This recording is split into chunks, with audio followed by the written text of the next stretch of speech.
Sosoglo sosodo Elolé.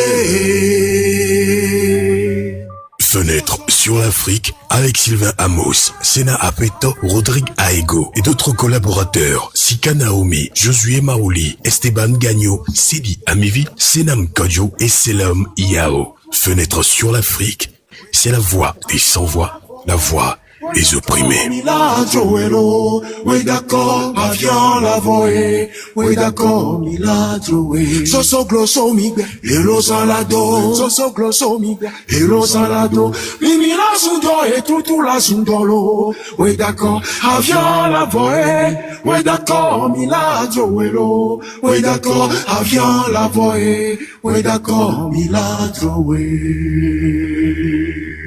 Bonjour et bonsoir à toutes et à tous. Bonsoir Pretoria, bonsoir Cotonou, Lomé, Ouagadougou, Accra, Abidjan, Bamako, Niger. Bonsoir à toutes et à tous. Bonsoir aux amis panafricains. Merci d'être là. Bienvenue dans votre émission Fenêtre sur l'Afrique sur Radio Canal K et sur Radio Avouleté. L'activiste panafricaniste béninois Kémy Séba, de son vrai nom, Stéléo Robert Kapotiti, a été interpellé le 13 avril dernier à Pretoria, en Afrique du Sud. Il a comparé pour une première fois le 30 avril devant la justice sud-africaine. L'affaire est renvoyée au 29 avril prochain. Rappelons que Kémy Séba a été arrêté pour immigration illégale en Afrique du Sud. Il détient un passeport diplomatique nigérien, pays de l'AES, Alliance des États du Sahel. Visé par un mandat d'arrêt international, l'accusant d'être mêlé à la tentative de coup d'État militaire du 7 décembre 2025, l'arrestation de Kémy Séba divise certains Africains et panafricains. Alors, selon des informations, Kémy Séba a finalement demandé l'asile politique auprès des autorités sud-africaines. Une libération sous caution est-elle possible pour Kémy Séba le 29 avril prochain? Alors, Kémy Séba pourrait-il échapper à une éventuelle extradition au Bénin? Alors, autant de délégations qui feront l'objet de débats panafricains avec nos invités. D'abord, on accueille en ligne depuis Vienne en Autriche, Dr Yves Koyamaizo, directeur général de CVU Togo Diaspora, collectif pour la vérité des unes, c'est aussi un club panafricain. Dr Yves Koyamaizo, bonsoir et merci d'être là. C'est moi qui vous remercie. Bonsoir et bonsoir à tous nos co-débatteurs. Merci beaucoup. C'est la toute première fois que vous réagissez sur TikTok. Vous êtes là pour nous. Merci infiniment parce que vous voulez communiquer aussi à la jeunesse africaine. Merci infiniment, docteur Yves Koyamaizo. Alors, docteur Adama Coulibaly, il n'est plus à présenter à ceux qui le connaissent à travers nos émissions. C'est un grand panafricain burkinabé. Docteur Yves Koyamaizo, plutôt docteur Adama Coulibaly, bonsoir. Bonsoir Amos, bonsoir aux auditeurs, auditrices et à tous les co-débatteurs. Merci. Et plus tard, Varis Sossué va nous rejoindre. Alors, docteur Adama Coulibaly, puisqu'on va parler panafricanisme, il y a aussi le Burkina Faso, dont vous êtes président. Vous n'êtes plus le président parce que votre parti a été dissous. Hein. Vous êtes, entre-temps, vous présentez comme président de l'APP Burkindi, l'alternative patriotique panafricaine. Donc, votre parti a été dissous au Burkina Faso. C'est vraiment malheureux. Mais vous avez toujours le sang panafricaniste en vous. Merci, docteur Adama Coulibaly. On va aller rapidement. Alors, la première question, je voudrais la soumettre au grand panafricain togolais, Dr Yves Koyamaizo. Alors, vous avez suivi, surtout sur les réseaux sociaux, le débat devant très très houleux. L'arrestation de Kémy Séba, Dr Yves Koyamaizo, selon vous, est-elle un simple fait juridique ou un acte politique visant une figure du panafricanisme? Il faut quand même préciser qu'il a été arrêté le 13 avril dernier, je viens de le rappeler, pour immigration illégale en Afrique du Sud. Bon, pour répondre à votre question, il faut élargir l'ensemble de la discussion. Pour répondre directement, il s'agit bien sûr d'un problème politique sur lequel on vient adosser un élément juridique. Or, dans la pratique, la plupart des gouvernements qui ne sont pas à l'aise avec la plupart des grands panafricains et surtout ceux qui défendent des positions africaines à leur façon, n'arrive pas, en fait, à empêcher la voix de s'exprimer. Et de ce fait, il faut trouver un moyen de fermer cette voix. Vous n'êtes pas sans savoir que c'est à peu près la même période qu'on a condamné à 5 ans aussi un certain Malema. Pour la même chose, c'est pas sa voix qu'on a voulu taire, mais on est allé chercher des histoires qui datent de 12 ans dans une procédure. Donc j'essaie de répondre à votre question en disant ceci. Il est question d'empêcher, parce qu'il est devenu, notre ami Kémy Séba est devenu un bouc émissaire de la France, du Bénin, le Bénin étant très proche de la France, vous voyez le lien, et en même temps, le fait tout simplement de déranger, peut-être au niveau même sud-africain, pose aussi problème. Ce que vous n'avez pas dit qui est très important, et je finirai là-dessus pour l'introduction, il n'a pas été arrêté seul. Il a été avec son fils, mais il a surtout été arrêté avec un certain monsieur s'appelant François Van der Merwe. Et on est allé chercher qui est ce monsieur. Et ça, c'est très intéressant parce que ce monsieur est un Sud-Africain blanc, mais surtout qui est un militant sud-africain de la droite extrême. Il est associé aux nostalgiques de l'apartheid.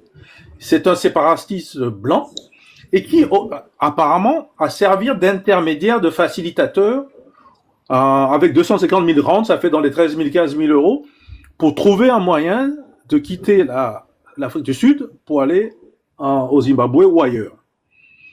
Et pourquoi c'est comme ça? C'est important d'introduire parce que la plupart des terres n'ont pas été rétrocédées aux Noirs sud-africains. Beaucoup de terres appartiennent encore aux Blancs sud-africains. Beaucoup sont des extrémistes.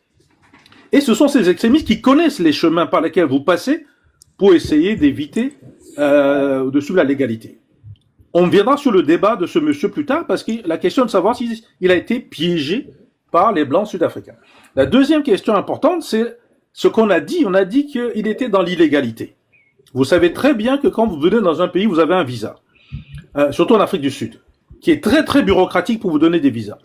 Or, quand vous avez ce visa, il peut être renouvelé ou pas.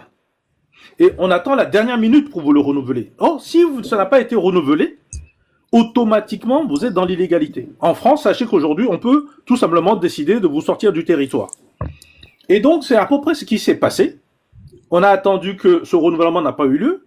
Et bien sûr, il est dans l'illégalité et on utilise cela. Et vous verrez bien dans tout ce que j'ai pu lire, on dit il aurait eu l'intention de. Donc, il n'est pas clair du tout si ce monsieur voulait quitter puisqu'il a demandé l'asile. Et troisième et dernier point, il faut voir à qui ça profite dès le départ. Vous voyez, on a un président sud-africain, et j'ose aller jusque-là, parce qu'on vient d'attraper, en tout cas, on vient de poser un problème du chef de la police d'Afrique du Sud hier. On ne sait pas bien les raisons fondamentales derrière. Est-ce que c'est la police qui a fait du zèle dans cette histoire? Est-ce que c'est venu d'un ordre politique? Dans tous les cas de figure, on ne peut pas enlever le contexte de Malema, le contexte du policier, le chef policier qui a été arrêté en Afrique du Sud, et bien sûr, Kémy Séba et ce qui l'entoure, dans une logique beaucoup plus grave maintenant, plus grande, celle de Trump. C'est Trump qui a dit que l'Afrique du Sud est en train de massacrer la plupart des Blancs dans ce pays. Il y a eu beaucoup de démentis. Or, en politique, et vu qu'il a bloqué la plupart des exportations et souvent des sous-traitances qui se faisaient en Afrique du Sud de l'Allemagne pour aller là-bas, notamment des véhicules, il fallait trouver une solution.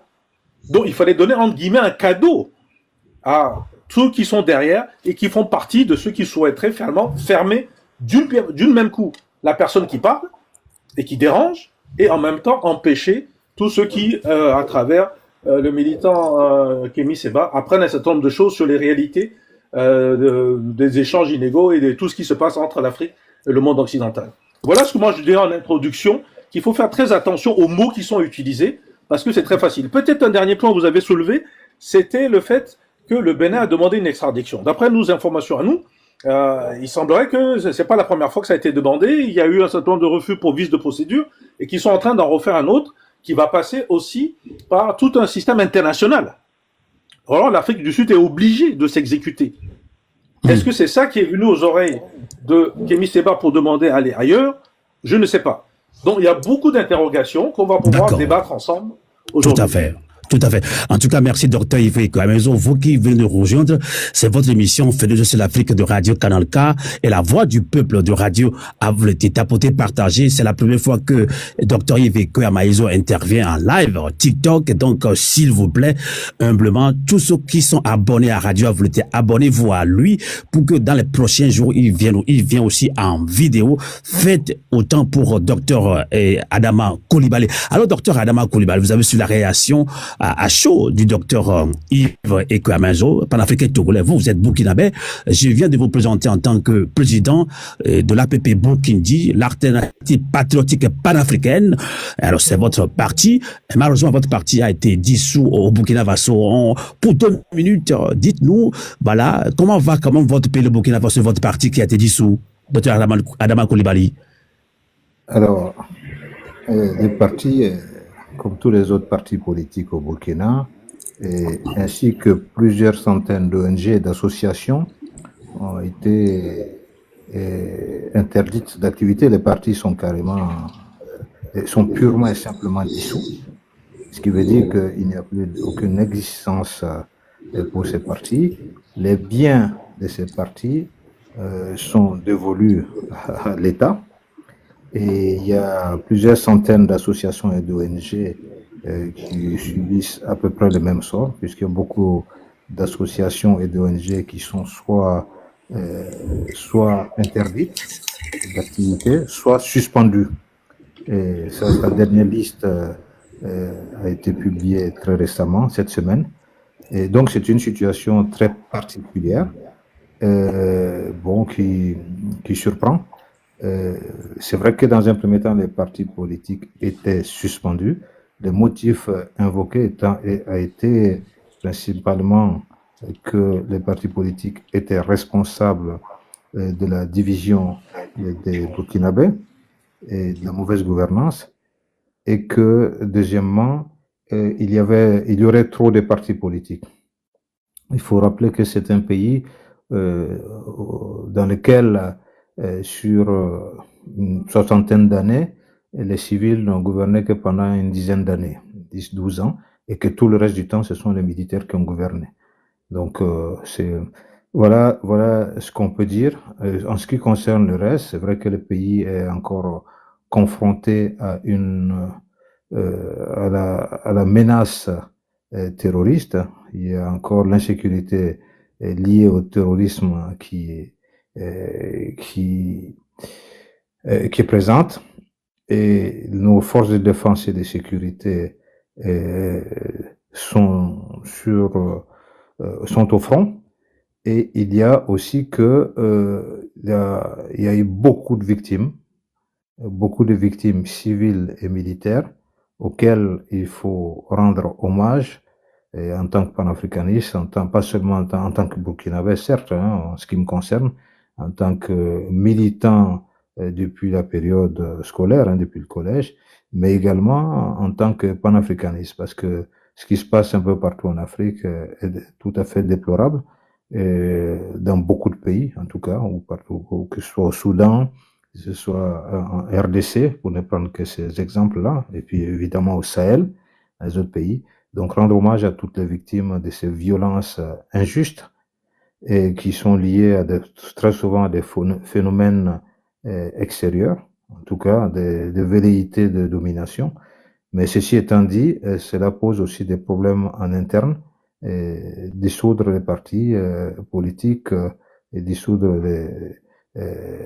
les ONG, les associations, sans distinction, sans discernement. Bon, ça peut poser peut-être un problème aussi d'animation de la vie sociale, de la vie de formation même aussi de la jeunesse et de la population en ce qui concerne les enjeux du moment dans un monde qui est en pleine mutation, qui est en pleine crise au niveau mondial, et où il y a un risque de déflagration, et où il y a la guerre un peu partout, et cette guerre qui peut se transformer en une véritable troisième guerre mondiale. Donc voilà ce que je peux dire en ce qui concerne la situation au Burkina, et qui malheureusement n'est pas très aisée en ce moment, du fait de l'insécurité liée au terrorisme et du drame humain aussi que nos populations vivent aujourd'hui. D'accord. Dommage que votre parti soit dissous, hein, même si le parti est dissous, donc vous avez toujours voilà, ce sang panafricain, cet engagement panafricain. Alors, merci et le combat continue d'ailleurs, puisque vous êtes sur Radio Affolté, que vous comprenez très bien que ça veut dire le combat continue. Dans votre réaction, vous avez suivi Dr Iveco Amaezo par rapport à l'arrestation du panafricain Kemi Seba. Alors, il détient un passeport diplomatique nigérien, AES, Alliance des États du Sahel. Hein. Et finalement, on l'accuse, hein, il est arrêté pour immigration illégale en Afrique du Sud. Votre réaction, que cache vraiment cette arrestation de Kemi Seba selon vous? Alors, j'ai bien apprécié l'analyse qui a été faite par le docteur Amaezo. Bon, parce que Kemi Seba est un personnage, un militant, qui a su, par son dynamisme et aussi par une utilisation bien ciblée aussi des réseaux sociaux, toucher beaucoup d'Africains, mais pas que ça. Il a surtout dérangé beaucoup les systèmes de domination des pays africains, système de domination pour ce qui concerne notre espace francophone et concerne la France-Afrique, c'est-à-dire donc le gouvernement français et les réseaux français qui sont en action dans nos pays, mais également les dirigeants qui pactisent avec ce système-là. Alors, donc, il fait partie de ceux qui sont à abattre. Et comme ça a été le cas de beaucoup de militants bien avant l'apparition des réseaux sociaux, et comme ça a été le cas de plusieurs de nos aînés, dont certains ont été purement et simplement massacrés. Donc, on ne peut pas ne pas considérer qu'il y a une judiciarisation d'un problème politique, certainement. Et il est détenteur d'un passeport diplomatique. Il était détenteur d'un passeport français lorsqu'il a été arrêté en France. Après, il a été déchu de sa nationalité et française. Détenteur d'un passeport diplomatique, donc il représente un pays, un gouvernement, un État, à travers son passeport diplomatique. Donc, il ne peut pas rentrer dans un pays il ne peut pas rentrer clandestinement. Il y a donc il était en séjour régulier. Maintenant, le séjour était devenu irrégulier. Sinon, si les informations qui ont été apportées par certaines sources, et ce qui a été rappelé là par le docteur Amaezo, sont correctes, eh bien, il y a eu une situation légale qui est devenue illégale pour certainement des raisons administratives. Est-ce que pour cela, est-ce que cela était suffisant pour arrêter quelqu'un comme ça et puis faire toute une campagne autour de ça? Bon, maintenant, il est évident que les lois doivent s'exécuter dans chaque pays. Chaque pays doit appliquer de manière rigoureuse, autant que faire se peut en tout cas, les lois qui sont décidées par les instances représentatives de ce pays. Mais dans ce cadre-là aussi, il y a le droit à la défense. Si on commence à faire à conditionner l'opinion pour pouvoir extrader et pour pouvoir aller dans un sens, ça veut dire qu'il y a un problème. Il est vrai que Julius Malema qui a été malmené dans ce pays parce qu'il dénonce un système qui est vraiment violent et qui reste encore, comment dirais-je, qui reste très dur vis-à-vis des Africains noirs, qu'ils soient sud-africains, mais surtout des Noirs qui sont issus des autres pays alentours ou des autres pays africains qui vont là-bas. Donc, là-dessus, il y a déjà ce problème.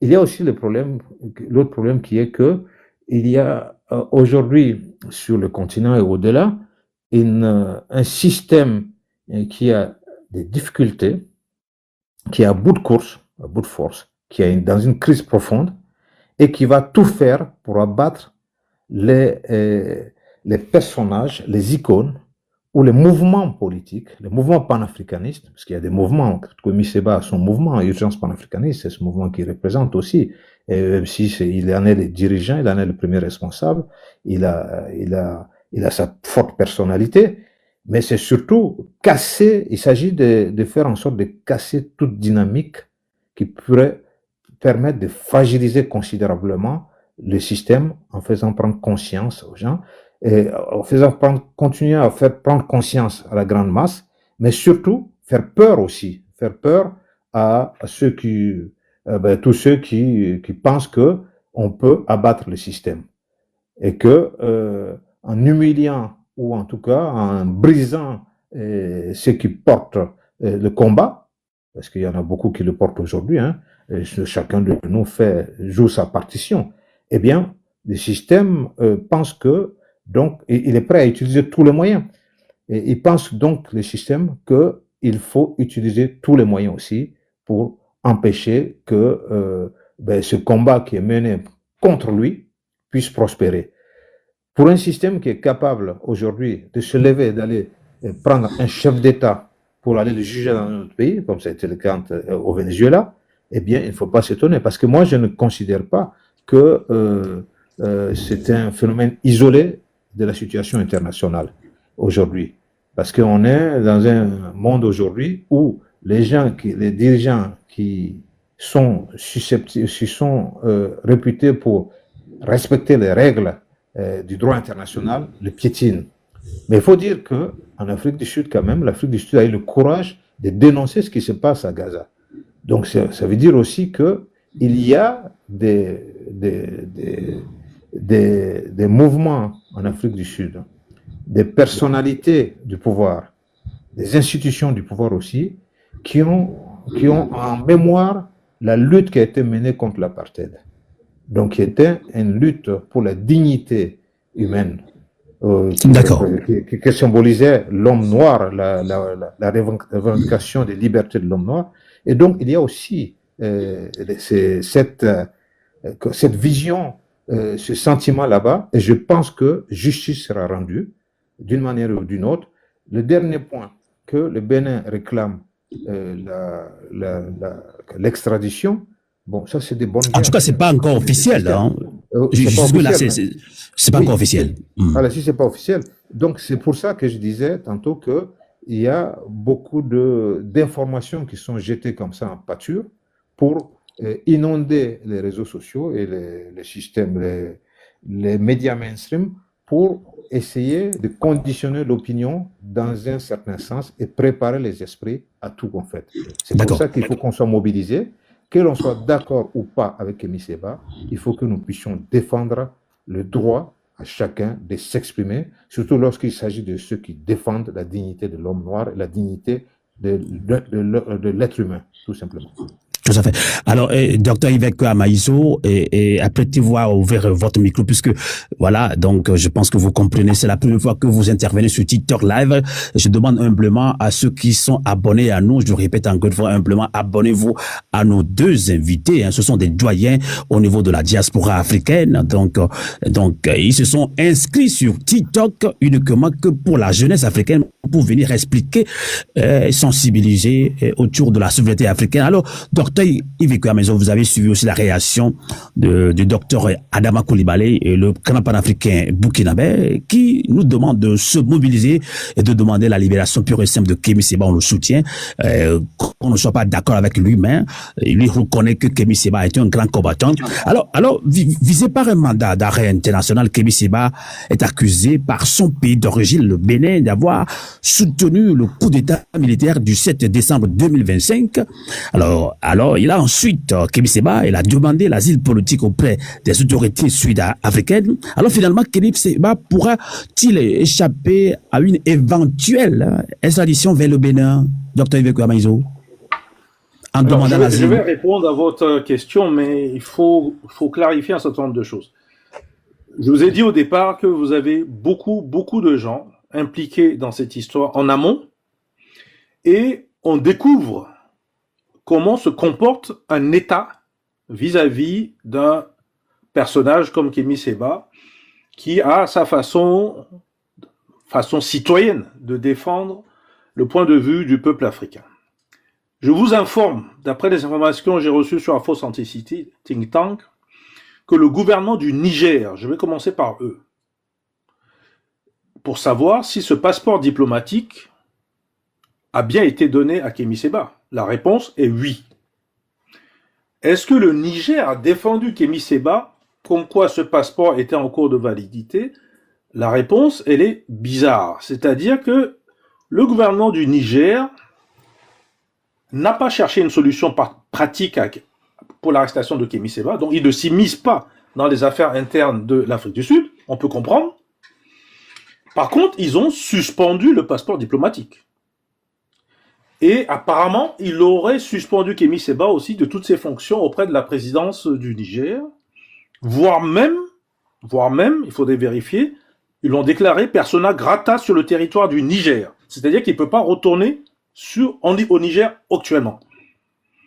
Et tout ce que je viens de dire, c'est opéré, en gros, d'après mes informations, le 16 avril.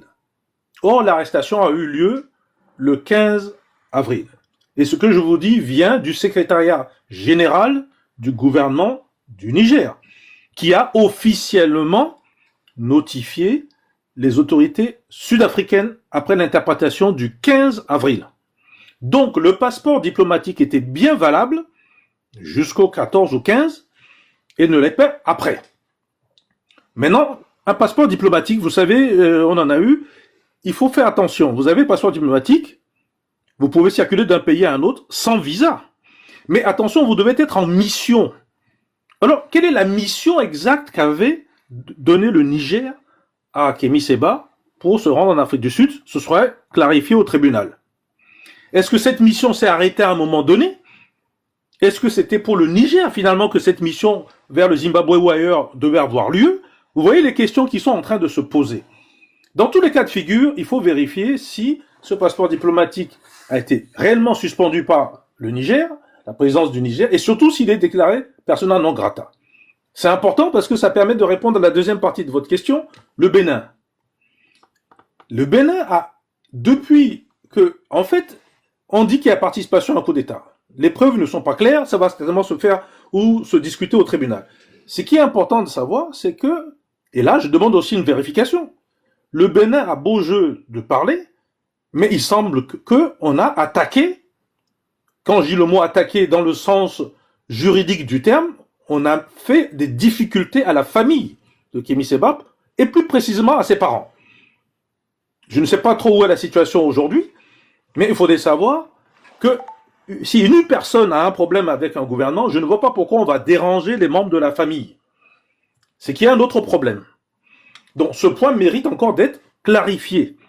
Si on a un problème avec Monsieur X, je ne vois pas pourquoi les papas, mamans de ces personnes doivent avoir des difficultés avec le Bénin. Très bien, le Bénin a fait une décision, elle veut comprendre, elle est passée par Interpol, on attend que la décision arrive.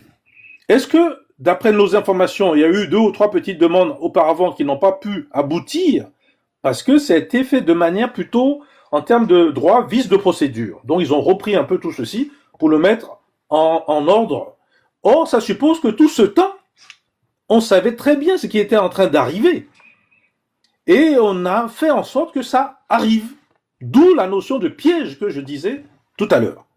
Et enfin, ce personnage, il faudrait qu'on revienne sur cette question. Ce personnage qui est un extrémiste blanc, anti-noir, comment peut celui qu'on a choisi pour être l'intermédiaire à qui on a payé de l'argent pour faire une traversée d'un endroit à l'autre et que apparemment personne n'a l'air de vraiment s'occuper de sa fonction. Est-ce que c'est un agent finalement de l'Afrique du Sud? Eh oui, parce que vu la situation en Afrique du Sud avec M. Trump, écoutez, si on peut mettre quelques menus frettins pour montrer à Donald Trump qu'on fait un effort contre, entre guillemets, les extrémistes noirs, et très peu vers les extrémistes blancs, ça peut poser des problèmes de fond. Et je vous ai dit encore que le chef de la police vient d'être arrêté. Quel que soit le motif, on ne peut pas exclure le lien avec Malema et Kémy Séba, et bien sûr la situation des extrémistes blancs. Je rappelle d'ailleurs qu'il y a un dossier qui dépasse tout ceci. Vous savez que Elon Musk a demandé à obtenir le droit d'utiliser son système satellitaire qui permet, très bon système d'ailleurs, qui permet au niveau des zones rurales d'avoir l'internet pour faire ce court. Mais ça permet aussi d'espionner, hein. Faut le savoir. Et donc l'Afrique du Sud a dit non et a voulu que ce système respecte les lois d'Afrique du Sud, ce que Elon Musk a refusé. La loi Afrique du Sud, c'est simple, hein. Si vous voulez venir faire ce genre de choses, il faut qu'une partie du capital soit sud-africain. Donc, Elon Musk a refusé. Donc, ils sont en train de trouver un système pour que ça puisse se faire. Dans tous les cas de figure, tout ceci fait partie de la soft power, donc une pression sur ce gouvernement pour obtenir ce qu'ils souhaitent au niveau des Américains, au niveau des multinationales comme Elon Musk ou d'autres dans ce pays. Et je reviens sur le problème de la terre. La plupart des terres étant dans les mains des extrémistes, des blancs en général d'abord, et des certain nombre d'extrémistes, il est difficile de circuler dans des zones moins bien couvertes sans passer par ces gens-là. Et ça peut expliquer pourquoi on nous dit qu'il y a eu, entre guillemets, une tentative présumée de fuir. Or, quelqu'un qui demande un asile politique, par définition, ne cherche pas nécessairement à fuir, il cherche à se préserver pour justement avoir le droit de réponse devant un juge. C'est ce que nous espérons lors de prochaines discussions qu'ils auront au niveau du tribunal. Et enfin, votre dernière question, est-ce qu'il s'agit une chance que l'extradition puisse avoir lieu? L'extradition a deux volets. Il y a le volet procédural, la forme et la procédure. Je pense que le Bénin va tout faire pour le respecter. Encore faut-il que ça se fasse dans les temps.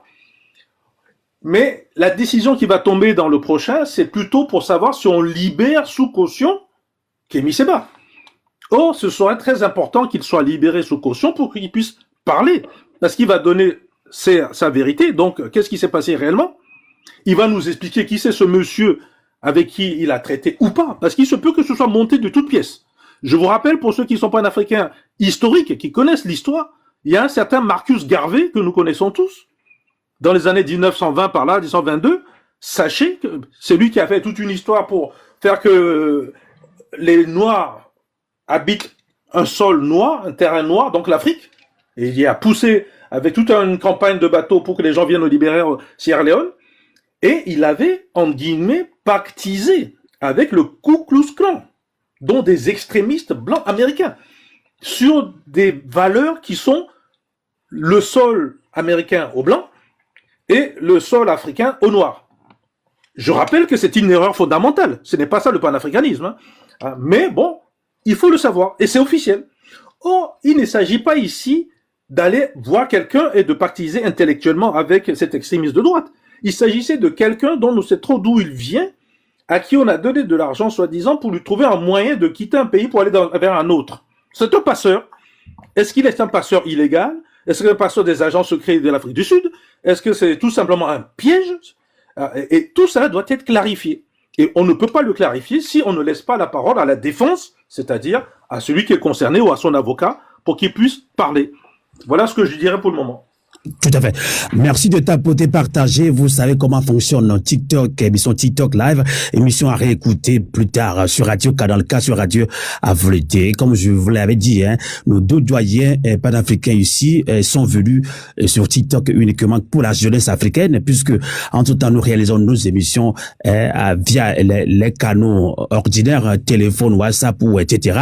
Mais bon, je les ai forcé un petit peu la main à venir ici.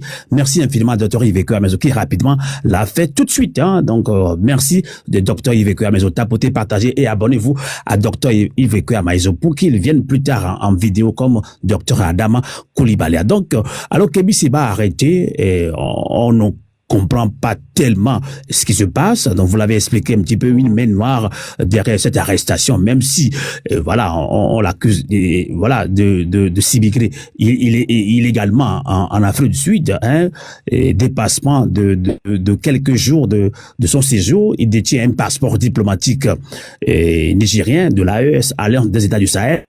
Alors, Adama Coulibaly, docteur Yveke Mazela dit tout à l'heure que finalement, il s'est confirmé, parce que lui, c'est quelqu'un qui se renseigne beaucoup, hein. Donc, il s'est renseigné, il a compris que les autorités nigériennes ont retiré le passeport diplomatique à Kémy Séba. Pour quelle raison? Ce qu'on sait, hein, sur les réseaux sociaux, il y a beaucoup d'audios qui ont fuité. Je ne sais pas si vous êtes au courant. Alors, quelle est votre réaction? Je vous poserai la même question. Kémy Séba, qui a demandé finalement l'asile politique auprès des autorités sud-africaines. Alors, pourra-t-il échapper à une éventuelle extradition qui n'est pas encore confirmée, hein, vers le Bénin? Alors, je dois dire que en regardant les sites officiels de Kémy Séba sur X, enfin la page officielle, il y a le coordinateur international et second de l'ONG Urgence panafricaniste, donc très proche de Kémy Séba, qui dit très clairement que Kémy Séba n'a pas demandé de l'asile en Afrique du Sud. Alors, il dit que la justice, il dit que l'avocat, il y a un avocat qui a annoncé cela à la presse. Et il dit, nous n'en sommes pas encore au stade de la demande d'asile, aucune décision n'a été prise. J'aimerais profiter de cette occasion pour démentir cela. Il a ajouté que l'avocat en question avait été immédiatement révoqué après cette annonce. Donc, il dit que une telle décision ne peut pas être prise avant la prochaine audience prévue le 29 avril. Cela veut dire que cet avocat-là, c'est un peu précipité. Selon Urgence panafricaniste, donc, que préside Kémy Séba, Kémy n'aurait pas encore demandé d'asile politique en Afrique du Sud. Et on apprend donc dans cette déclaration de Urgence panafricaniste que pour renforcer la demande d'extradition motivée au départ par le soutien de Kémy Séba au coup d'État au Bénin, à la tentative de coup d'État, il y aurait une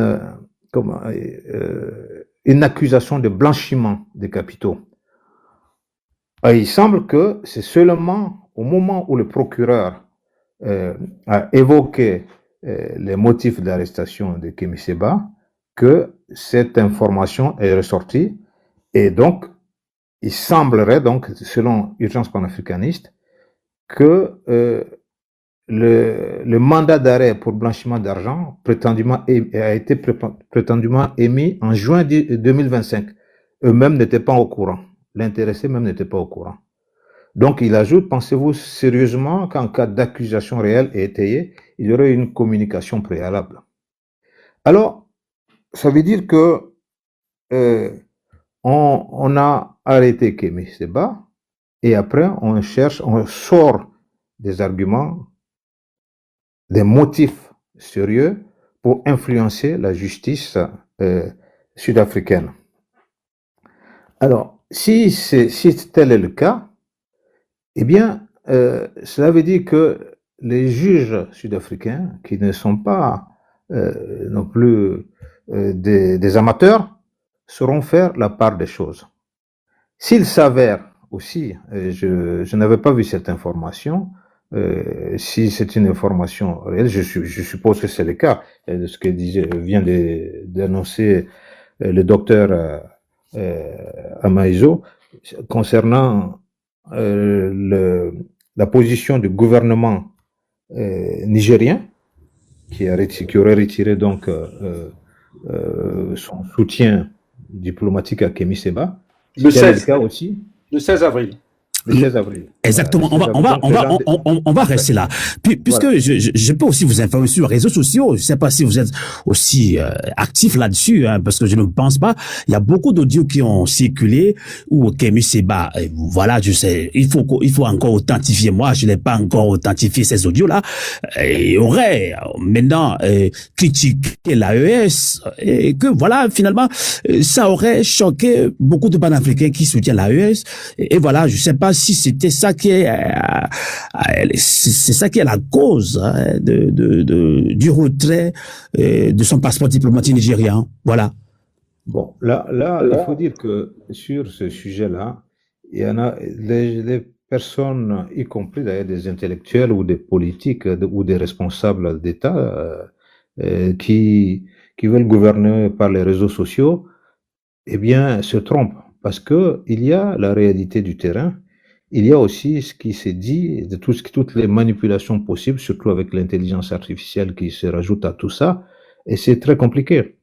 Et puis, il y a aussi le fait que on peut très bien inventer des audios par l'intelligence artificielle ou par d'autres moyens, comme on peut aussi, chacun d'entre nous peut, lors de conversations privées, à des moments donnés, pousser des coups de gueule, et cela supposerait aussi que tout le monde espionne tout le monde et que personne ne veut que jamais, au grand jamais, on puisse un jour les critiquer. Et donc, si tel est le cas, si l'AES, en tout cas le gouvernement nigérien, peut du jour au lendemain lâcher un de ses soutiens d'hier, que tout le monde a vu, qui a été reçu à la présidence, on peut le lâcher à un moment où il est en difficulté, eh bien, beaucoup de gens pourraient s'interroger sur la pertinence ou non de soutenir ce genre de soutenir des pouvoirs qui vous accueillent et puis le lendemain et qui peuvent vous abandonner quand vous êtes en difficulté sans chercher à comprendre si ce qu'il a dit sur vous est vérifié ou pas, même si tel est le cas. Peut-être que ça aurait été bien qu'il revienne au Niger, qu'on le laisse revenir là-bas et qu'il puisse s'expliquer là-bas. Tout à fait. Je m'interroge sur vraiment le comportement souvent de certains de nos dirigeants. D'accord. Parce que il faut que nous puissions nous dire, ne jamais oublier cet adage qui dit que le linge sale se lave en famille. Si nous jetons en pâture ceux qui nous ont soutenus un jour ou l'autre, parce que à un moment donné, ils ont critiqué ou alors ils ont préféré changer de position tout simplement, eh bien, cela devient problématique. Or, c'est précisément ce que nous avons toujours dénoncé. C'est ce que les dirigeants, beaucoup de militants panafricanistes, beaucoup de révolutionnaires sur le continent dénoncent depuis toujours contre d'abord l'exploitation et la gestion coloniale de nos territoires à l'époque, en disant non, il faut une gestion humaine, il faut respecter, il faut la dignité, il faut la souveraineté. Et donc, il faut que les gens puissent s'exprimer et que quand les gens s'expriment, ensemble, on définit les modalités de gestion et que cela doit être respecté. Et que donc, si jamais quelqu'un n'est pas d'accord avec moi, ça ne veut pas dire qu'il est contre moi. Et même si tel est le cas, il y a des mécanismes pour départir et pour faire en sorte qu'il n'y ait pas l'anarchie et que ce ne soit pas le fait du prince qui soit le mode de gouvernance. D'accord. Donc, il faut qu'on fasse très attention. Je pense que dans cette affaire-là, il y a encore beaucoup de zones d'ombre. Et ce n'est pas pour rien que le procès a été rejeté encore une fois à la fin du mois. Donc, je pense que il y aura des éclaircies. Et si il n'a plus de passeport, et qu'il n'a qu'un passeport béninois, s'il n'en a plus aussi, cela voudrait dire qu'il pourrait être considéré comme apatride. Et si il est en danger dans son pays, ou alors si il a commis des faits délictueux et qui nécessitent que Interpol et que l'Afrique du Sud, membre de l'Union africaine, constate que la demande, si demande il y a effectivement, du Bénin est avérée, est tout à fait justifiée, et bien en ce moment-là, les relations entre les États, entre la justice interétatique s'appliqueront. Mais je reste persuadé que c'est un problème politique, d'ordre politique, dans un contexte international de tension entre les peuples et ceux qui exploitent ces peuples-là, qui est en train de se jouer là. D'accord. Alors, c'est un épisode très intéressant. Exactement. Pas intéressant pour Kémy Séba aujourd'hui. Voilà pourquoi il faut se mobiliser pour faire en sorte que ce qui arrive aux différents panafricanistes en Europe et qui est en train de se déporter sur le continent ne puisse pas se poursuivre. Parce que si on laisse passer certaines choses, eh bien, il n'y aura plus de paix, plus de possibilité pour qui que ce soit de s'exprimer. Tout à fait. Alors, cette information que vient de nous confirmer Dr Yves Kweyamaïso, et moi, je lui fais confiance, parce que ça fait au moins une vingtaine d'années que je le connais. C'est monsieur très direct et très professionnel. Il a fouillé, et vous nous avez confirmé que les autorités nigériennes ont retiré le passeport diplomatique à Kémy Séba. Kémy Séba qui a soutenu, il faut la dire sans langue de bois, bec et ongle, l'AES, on a vu, il a été à la Russie, il a été, voilà, c'est pas si facile quand même de nommer conseiller, voilà, auprès de des autorités nigériennes. Donc, finalement, est-ce que, Dr Yves Kweyamaïso, vous qui nous avez confirmé que le Nigeria a retiré le passeport diplomatique à Kémy Séba, est-ce que vous comprenez la réaction des autorités nigériennes?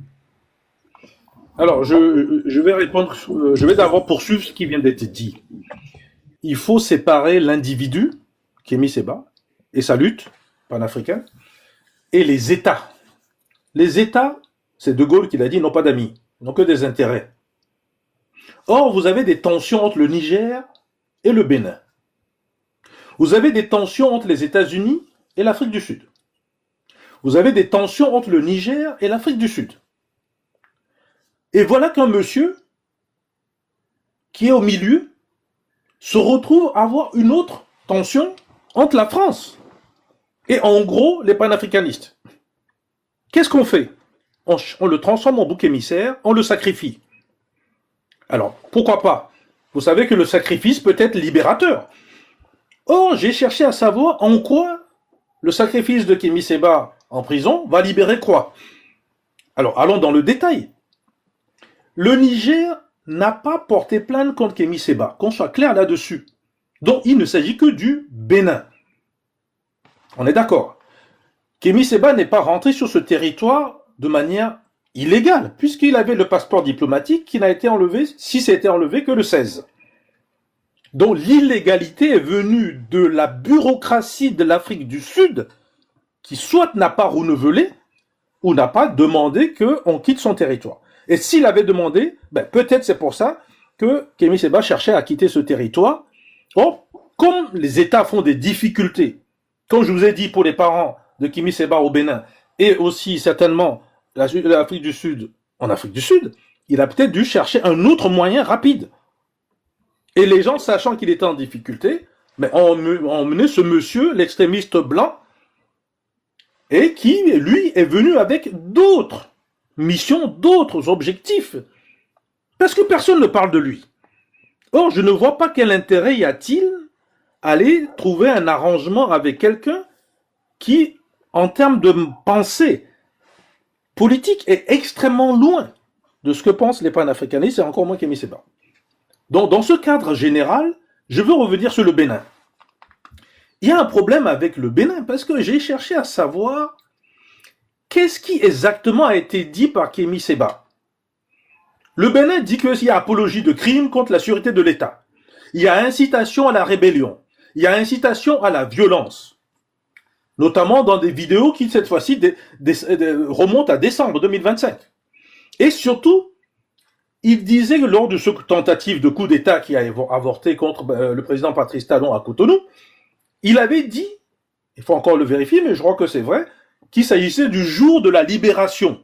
Il n'a pas complété sa phrase d'ailleurs, parce que c'est la libération pour qui? Le peuple béninois, les panafricanistes, on n'en sait rien. Alors, les autorités béninoises ont pris cette phrase, et à partir de là, nous sommes dans ce qu'on appelle les allégations. Il n'y a aucune preuve. Or, quand il n'y a pas de preuve, il faut laisser la défense s'exprimer. C'est là que le problème commence. Alors, on dit que les autorités béninoises suspectent. Ah ben, suspecter, ce n'est pas du droit, ça. C'est des présomptions. C'est des allégations. Pour être clair, c'est du vent. C'est du vent. Au même titre qu'on dit que Kémy Séba, lui, aurait attaqué ou participé au coup d'État, aurait été informé, etc., etc. Traiter des militaires béninois de militaires patriotiques. Je suis allé chercher dans le dictionnaire, je ne vois pas en quoi ça pose problème.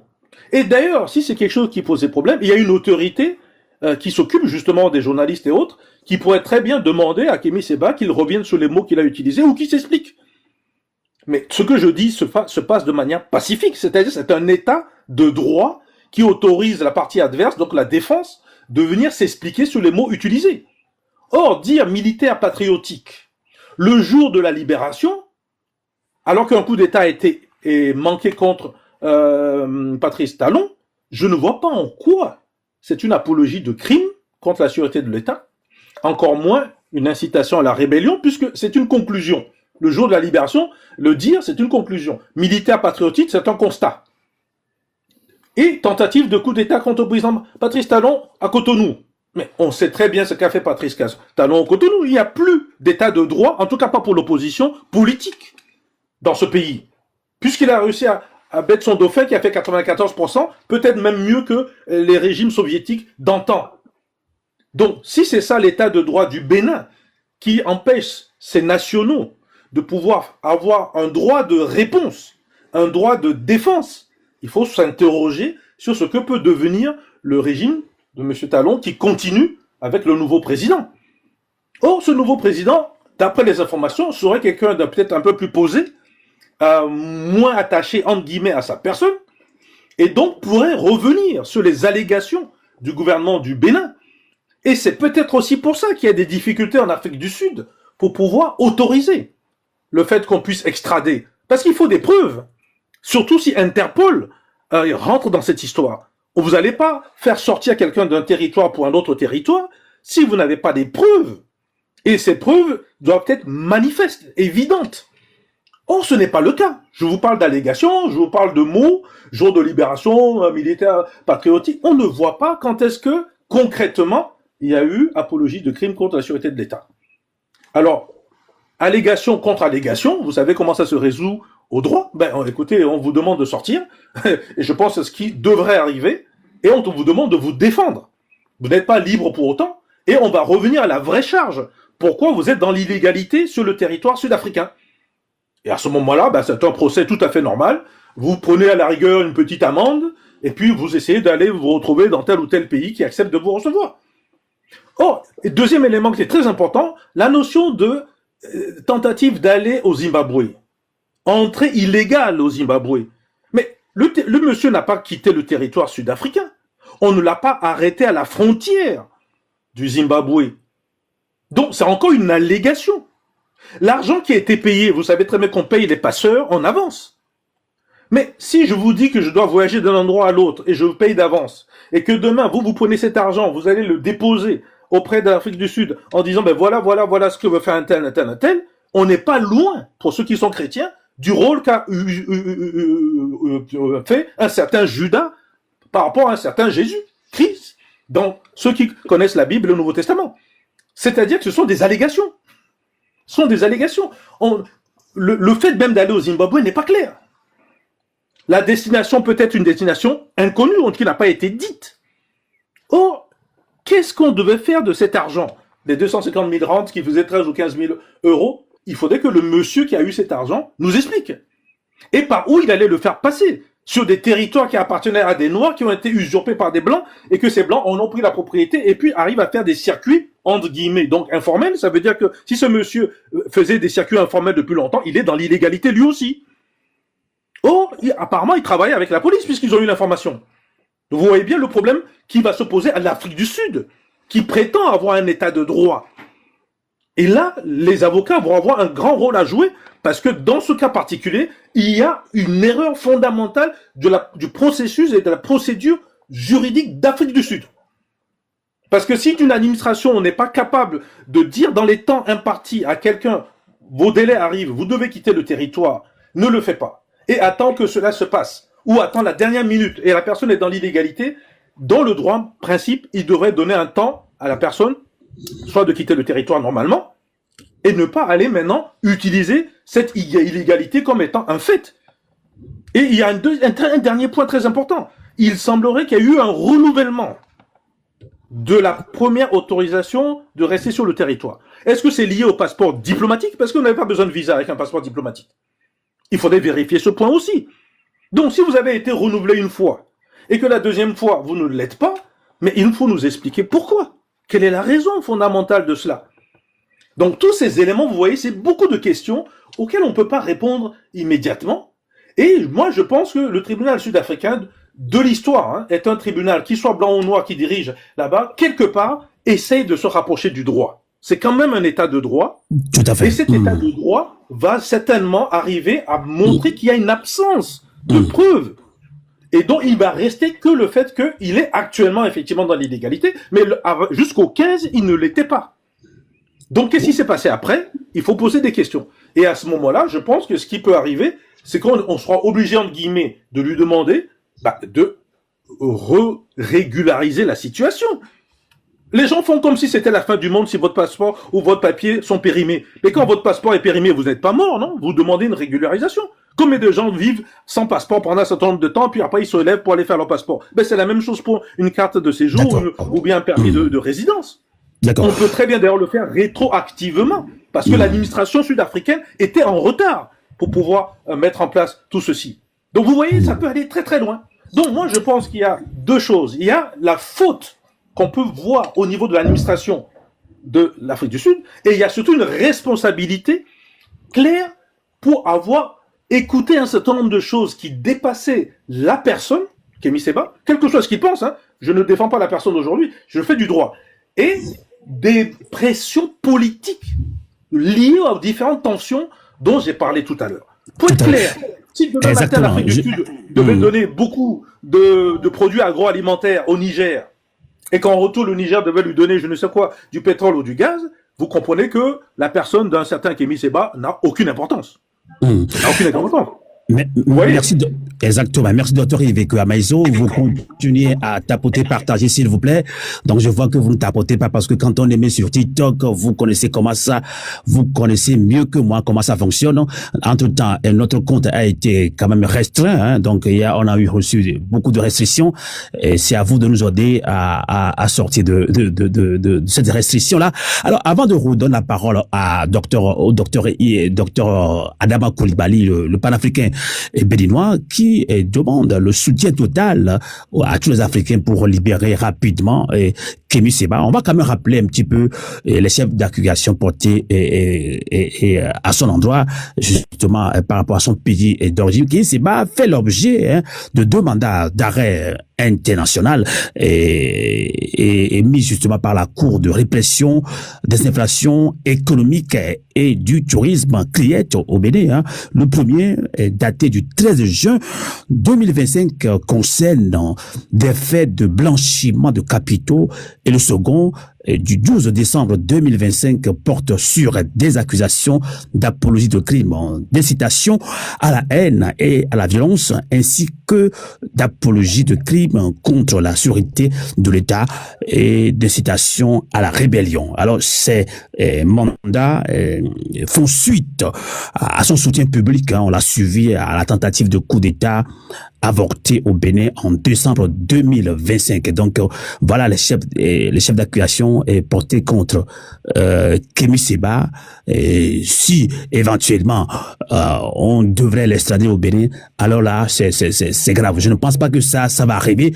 Alors, docteur Adama Coulibaly, si vous suivez les réseaux sociaux, ça va être très vite, c'est pour ça que vous êtes aussi venu ici. Vous avez compris que nos canaux ordinaires maintenant ne passent pas comme il faut aussi parler surtout à la jeunesse africaine, panafricaine. Moi, je suis beaucoup de débats panafricains sur les réseaux sociaux, notamment sur TikTok, des débats très tendu entre panafricains et certains estiment que Kémy Séba a mal agi en soutenant publiquement le coup d'État militaire du 7 décembre 2025.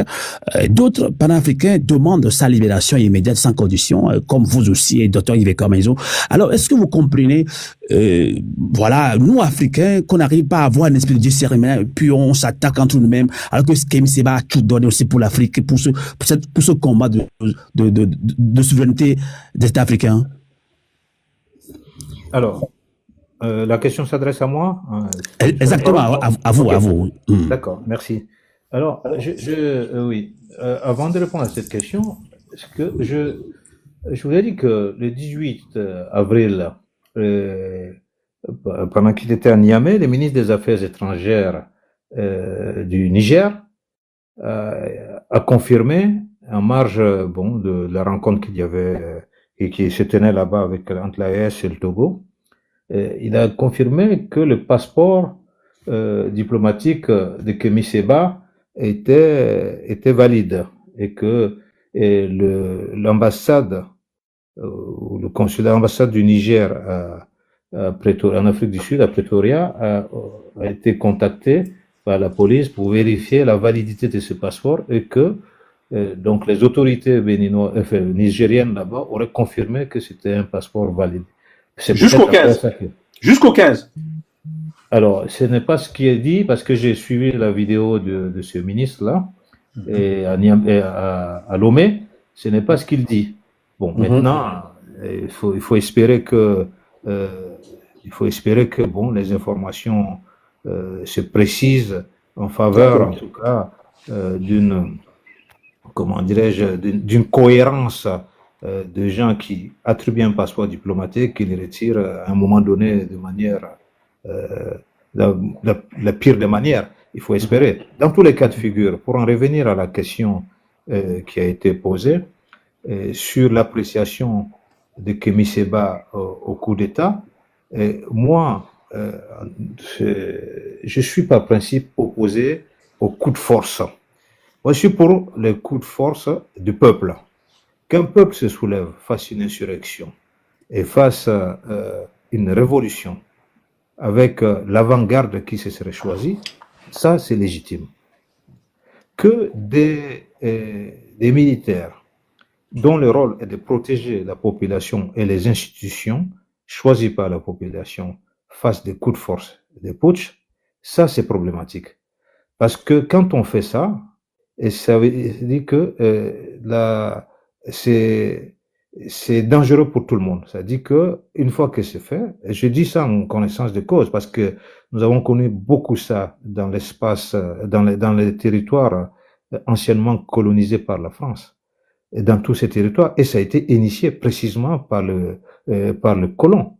Dès que les États ont été prétendument décolonisés, eh bien, ça a commencé. Ça a commencé d'ailleurs au Togo.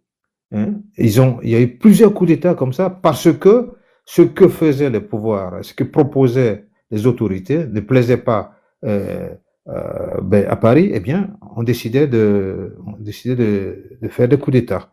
Eh bien, nos armées, donc, dans plusieurs pays, se sont spécialisées dans les coups d'État. Ce qui fait que on verra bien que nos armées se sont politisées de manière très dangereuse. Donc, on ne sait plus quel est le rôle de qui a quel rôle.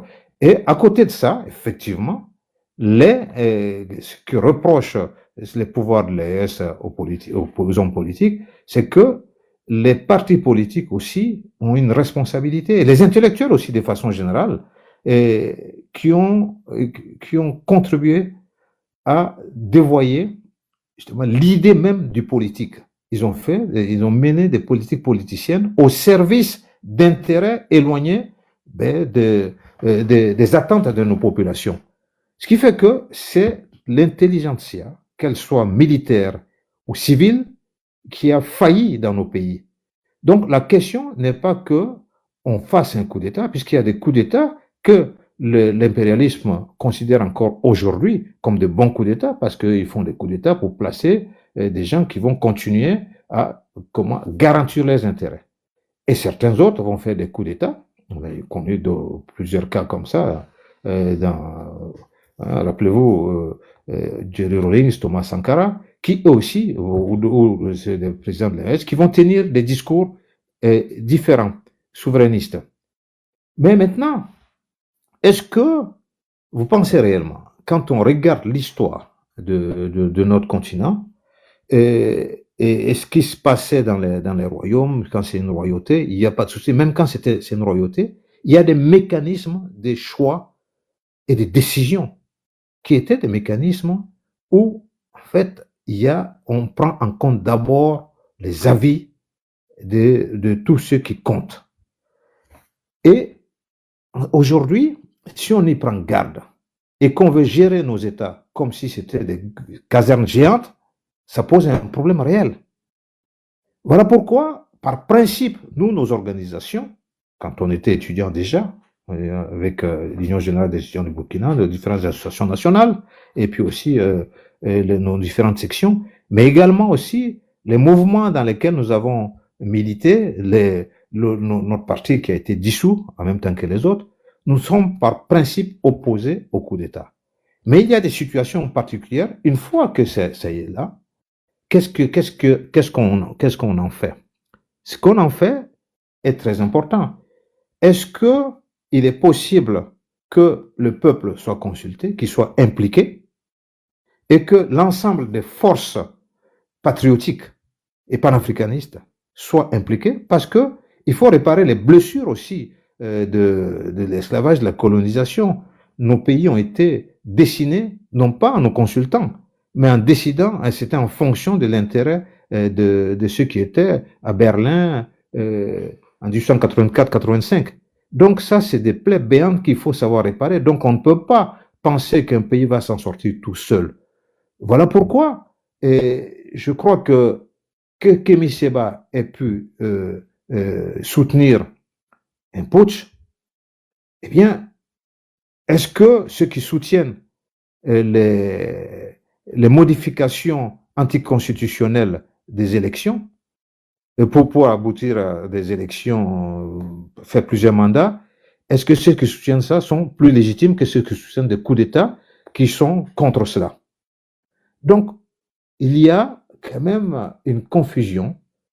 Pendant que nos peuples souffrent dans l'espace du Sahel et au-delà, où il y a des attaques terroristes quotidiennes, pendant que le golfe de Guinée aussi subit des attaques terroristes aussi, alors qu'il y a déjà des problèmes importants à gérer.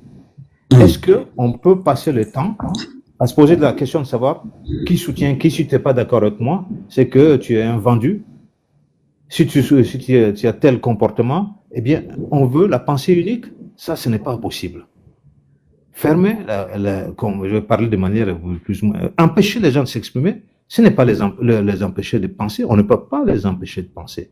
Donc là-dessus, la question essentielle est de dire qu'est-ce qui motive les putschs en Afrique? Qu'est-ce qui motive les multiples torsions des constitutions pour pouvoir se maintenir au pouvoir? Pourquoi certains veulent se maintenir au pouvoir coûte que coûte, sans consulter le peuple? Là est la question fondamentale. Merci. On va conclure. Si on doit passer le temps à nous divertir ou à faire des élucubrations sur le point de vue des uns et des autres, ça pose un problème.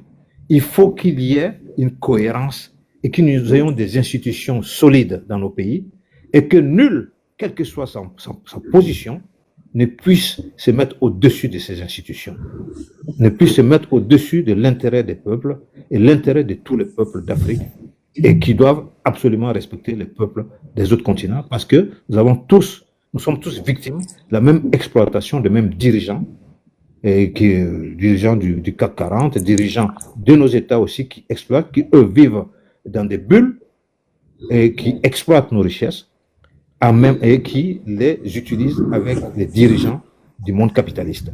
C'est ça la vraie question. Sinon, on va se divertir et puis passer le temps à se rentrer dedans sur un plan intellectuel, faire de l'intellectualisme plutôt que de chercher à construire et à rapprocher les positions minimales qui pourront nous permettre de sauver l'Afrique, de faire en sorte que l'Afrique se libère véritablement et que maintenant en interne, nous puissions décider des modalités de gestion de nos richesses et de l'organisation sociale et politique. Tout à fait. Alors, on va conclure cette émission, bien sûr, débat panafricain. Et malheureusement, nous ne pouvons pas accepter des demandes puisque nos invités devaient être libérés déjà à 19h30 et qu'on avait accusé un peu de, ou bien beaucoup de retard. On va remettre ce débat plus tard ou dans un autre débat panafricain. Ces questions peuvent revenir. On va ouvrir l'antenne et ceux qui peuvent poser des questions, et ce sera un débat interactif. Donc, nous sommes vraiment désolés. Docteur Yves Amaïzo, je vous poserai 2 questions pour conclure. Vous allez conclure en même temps en répondant à ces 2 questions en guise de conclusion. Alors, pour certains panafricains, l'arrestation de Kémy Séba, alors peut-il provoquer aujourd'hui une peur des leaders d'opinion capables de mobiliser la jeunesse africaine autour des questions de souveraineté africaine, hein? Et d'autres aussi estiment que la lutte contre le franc CFA et les influences extérieures fait de Kémy Séba une cible privilégiée. Est-ce que vous partagez cet avis-là? Alors que direz-vous pour conclure ce débat autour de l'arrestation de Kémy Séba en Afrique du Sud? Une main derrière cette arrestation, vous avez répondu à beaucoup de questions. Que direz-vous pour conclure ce débat panafricain, docteur Yves Amaïzo? Votre micro, vous l'avez muté. Voilà, je vais conclure avec 4 points et il faudra refaire le débat un peu plus tard. La peur des leaders d'opinion, c'est une constante en Afrique.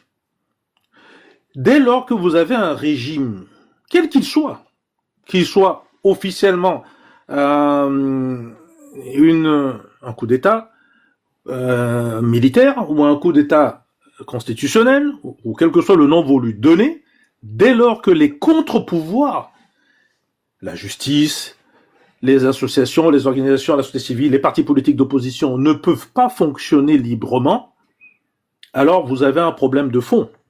Nous rentrons dans ce qu'on appelle la pensée unique, donc le parti unique. Excusez-moi bien le terme, le Bénin aujourd'hui a un parti unique. Que les Africains ne veulent pas utiliser les mots corrects, mais il s'agit d'un parti unique. Puisqu'on a liquidé l'opposition, on a bien le droit d'avoir une opinion différente. C'est pas pour ça, et c'est parce qu'on n'arrive pas à le régler qu'on demande au peuple, justement. Et on empêche non seulement la position de l'opposition de s'exprimer, or cette opposition, quand elle était au pouvoir, elle a autorisé M. Talon à aller au pouvoir.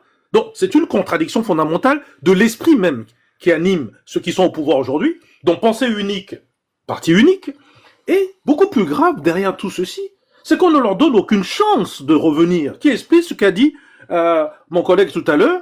On va jusqu'à neutraliser, fermer tous les partis d'opposition, toutes les associations, toute la société citoyenne, mais ils n'ont qu'à vivre tout seuls. Ils n'ont qu'à vivre tout seuls sur le territoire. Ce n'est pas un territoire qui leur appartient. L'Afrique était là avant qu'ils n'arrivent. Première chose. Donc oui, ils ont un problème avec tout esprit indépendant et libre. Que cet esprit se structure sous forme de parti politique, se structure sous forme d'association, se structure en réglant les défaillances de l'État. Parce que quand les gens s'occupent des pauvres, quand la diaspora envoie de l'argent pour nos familles pour qu'ils puissent manger, c'est parce que l'État est défaillant. Et parce qu'ils ont, avec la corruption, pris l'argent de cet État et l'ont donné ailleurs, pour eux-mêmes et certainement pour des intérêts étrangers. Donc c'est la défaillance de cet État qui crée la situation. Or, il faut un débat pour ça. Et pour que le débat ait lieu, on ne peut pas passer son temps à aller dire que c'est toujours la faute de l'étranger, du colon. Bien sûr, ils ont fait leur faute, on le connaît. Les historiens sont là aujourd'hui pour nous dire les vérités. Mais on a un problème que Frantz Fanon avait résolu, non? Masque, comment on a dit ça? Peau noire, masque blanc. Et aujourd'hui, on peut dire masque jaune. Donc tout ceci pour dire que le débat doit avoir lieu. Et ceux qui empêchent le débat ont un problème. Premier point. Deuxième problème, vous avez parlé de la France CFA, etc. Là, je dis, il faut faire attention. Je suis économiste, c'est un domaine que je connais parfaitement. Là, moi, je dirais que M. Kémy Séba a peut-être fait beaucoup de sensibilisation sur le sujet, mais sur le côté technique du sujet, qui est très technique d'ailleurs, il y a eu beaucoup de lacunes. Je ne développerai pas là-dessus, mais si c'était approché un peu plus de quelques intellectuels qui connaissaient mieux le sujet, je pense que les choses ne seraient pas arrivées là où on est. Parce que le résultat des courses, c'est que ça a permis à justement ceux qui défendent le franc CFA de se réveiller et d'aller créer le faux franc CFA, qui est le franc CFA de l'UEMOA, pour détruire l'écho que voulaient créer, en fait, tout simplement, ces États, chefs d'État qui, eux aussi, repoussaient dans le temps, ce qu'ils auraient pu faire prendre une décision politique très tôt. Donc, je dirais pas jusque-là, il a sensibilisé, il a réveillé. Malheureusement, ça, il faut que ça serve, ça doit se coaliser dans une structure. Et je viens au troisième point, qui est mélangé avec le rôle des militaires et ce qu'on appelle, nous, la hiérarchisation des normes. Un militaire, de manière générale, en Afrique, le mot constitution, il en a horreur. Or, la constitution, si elle est choisie par nos populations, elle est considérée comme le pilier du contrat social entre ce que vont faire les dirigeants, qu'ils soient militaires ou pas d'ailleurs, et ce que le peuple souhaite. Et bien sûr, il y a des arbitrages pour qu'on puisse choisir, c'est ça la politique. On fait un choix de société. Oh, qu'est-ce qui se passe aujourd'hui? Ce sont des affirmations, qu'ils soient militaires ou civils, hein, je dis pas. Le Togo, on dit qu'il n'y a pas de militaires, c'est les militaires qui soutiennent le régime. Hein, au Burkina, on dit qu'il y a des militaires, mais les militaires empêchent les partis d'opposition de fonctionner. Donc, ça revient un peu au même. Donc, ces affirmations, cette pensée unique, mais il y a un problème de fond. Ils ne servent plus la loi. Ils sont la loi. Or, ils neutralisent en fait la loi, et en neutralisant la loi, ils neutralisent les contre-pouvoirs qui doivent leur donner la respiration pour suivre ce que souhaite le peuple. Or, ils ont liquidé la Constitution, ils ont liquidé les partis politiques qui doivent bien sûr discuter entre eux, quelles que soient les bagarres, pour arriver à un consensus, pour choisir une direction. Or, aujourd'hui, qu'est-ce que nous avons? On dit le mot sécurité, les terroristes, etc. On dit le mot développement, et on met alors carrément à la poubelle. Il faut que les gens sachent, on met à la poubelle. Je ne parle pas de démocratie, je parle de vérité des urnes. Je parle de ce que les populations souhaitent obtenir pour que leurs dirigeants fassent. Et donc, ça ne peut se retrouver que dans la Constitution, choisie par le peuple. Or, c'est ce respect de la Constitution, et donc du contrat social entre les dirigeants et le peuple, qui permet d'avoir une vraie légitimité. Or, pour tout le monde, tous ces gens-là n'ont pas de légitimité. Qu'ils aient 94% au Bénin, ou qu'ils aient d'autres formes dans les pays de l'AES, la légitimité n'est pas là. La preuve, quand il y a des difficultés, vous voyez bien les gens se taire, les gens ne veulent plus parler. Et on ne prend pas quelqu'un qui est intellectuel, qui est un ancien ministre, qui a un ancien pouvoir, parce qu'il a changé de camp, parce qu'il n'est pas avec toi, on met aux prisons, on les fait balader. Non, il y a un droit de réponse à tout individu. Après tout, c'est Dieu qui nous a tous créés, ils sont qui pour pouvoir donner des ordres aux autres êtres humains? Bon, et donc quand je finis sur la notion de militaire, je finis par ce qu'avait dit Obama. Mais ces gens-là préfèrent le pouvoir des hommes forts, ou des femmes fortes, mais c'est les hommes forts pour le moment. D'ailleurs, s'il y avait des femmes, peut-être qu'on n'aurait pas cette situation. Et ils détestent, mais alors ils détestent les institutions indépendantes et fortes. Les institutions indépendantes qui puissent leur dire, mais il y a quand même une constitution qu'on essaie d'appliquer. Et la dernière chose que je veux dire pour finir, je reviens sur Kémy Séba, puisque c'était ça l'objet du débat. L'accusation de blanchiment d'argent, je ne peux pas accepter cela. Quand on dit quelqu'un a blanchi de l'argent, il faut le prouver. Clairement. On a trouvé de l'argent sur lui, c'est pas 14 ou 15 000 euros pour aller payer quoi que ce soit qui fait du blanchiment d'argent. Donc le problème remonte beaucoup plus tôt. Je suis allé fouiller ça aussi. Et on s'aperçoit qu'en fait, oui, le Bénin avait déjà parlé d'apologie de coup d'État, incitation et autres, et cette histoire de blanchiment de capitaux, ils ont arrêté Kémy Séba au Cotonou en 2023. Nous sommes en 2026. Il a été arrêté en 2023. Et vous savez quelle est la raison? On dit qu'il a collecté de l'argent pour son fonds panafricaniste, jugé suspect. Est-ce que c'est interdit de collecter de l'argent? Tout le monde demande des cotisations, non? Est-ce que les tontines africaines sont un problème? On dit que c'est suspect, mais quand c'est suspect, il faut apporter la preuve. Oh, quand ils ont fait toute l'enquête, qu'est-ce qui s'est passé? Les gens oublient l'histoire. Mais on a libéré Kémy Séba. Il a été libéré sans suite. Aucune preuve n'a pu être apportée. Ni les transactions, ni les montants, ni les bénéficiaires. Il n'y a aucune preuve de la part du Bénin. Encore moins de l'Afrique du Sud. Et c'est sur cette base maintenant qu'on demande qu'on doit ramener quelqu'un dans son pays pour pouvoir l'accuser. C'est trop facile. C'est trop facile. Donc il faut que l'Afrique du Sud soit sérieuse, qu'elle donne la parole à la défense et qu'on entende ce que disent la défense. Et ces arguments, dossiers d'extradition, ne sont pas solides, ne sont pas probants, il n'y a pas de preuves. Et c'est pour ça d'ailleurs que le parquet sud-africain, de peur de se déjuger, a repoussé dans le temps. A repoussé dans le temps pour aller vérifier ses soupçons Et à partir du moment où il a vérifié, ben, il va nous le dire le 29 avril, parce que c'est pas bien loin, et on va savoir. À moins qu'il repousse encore.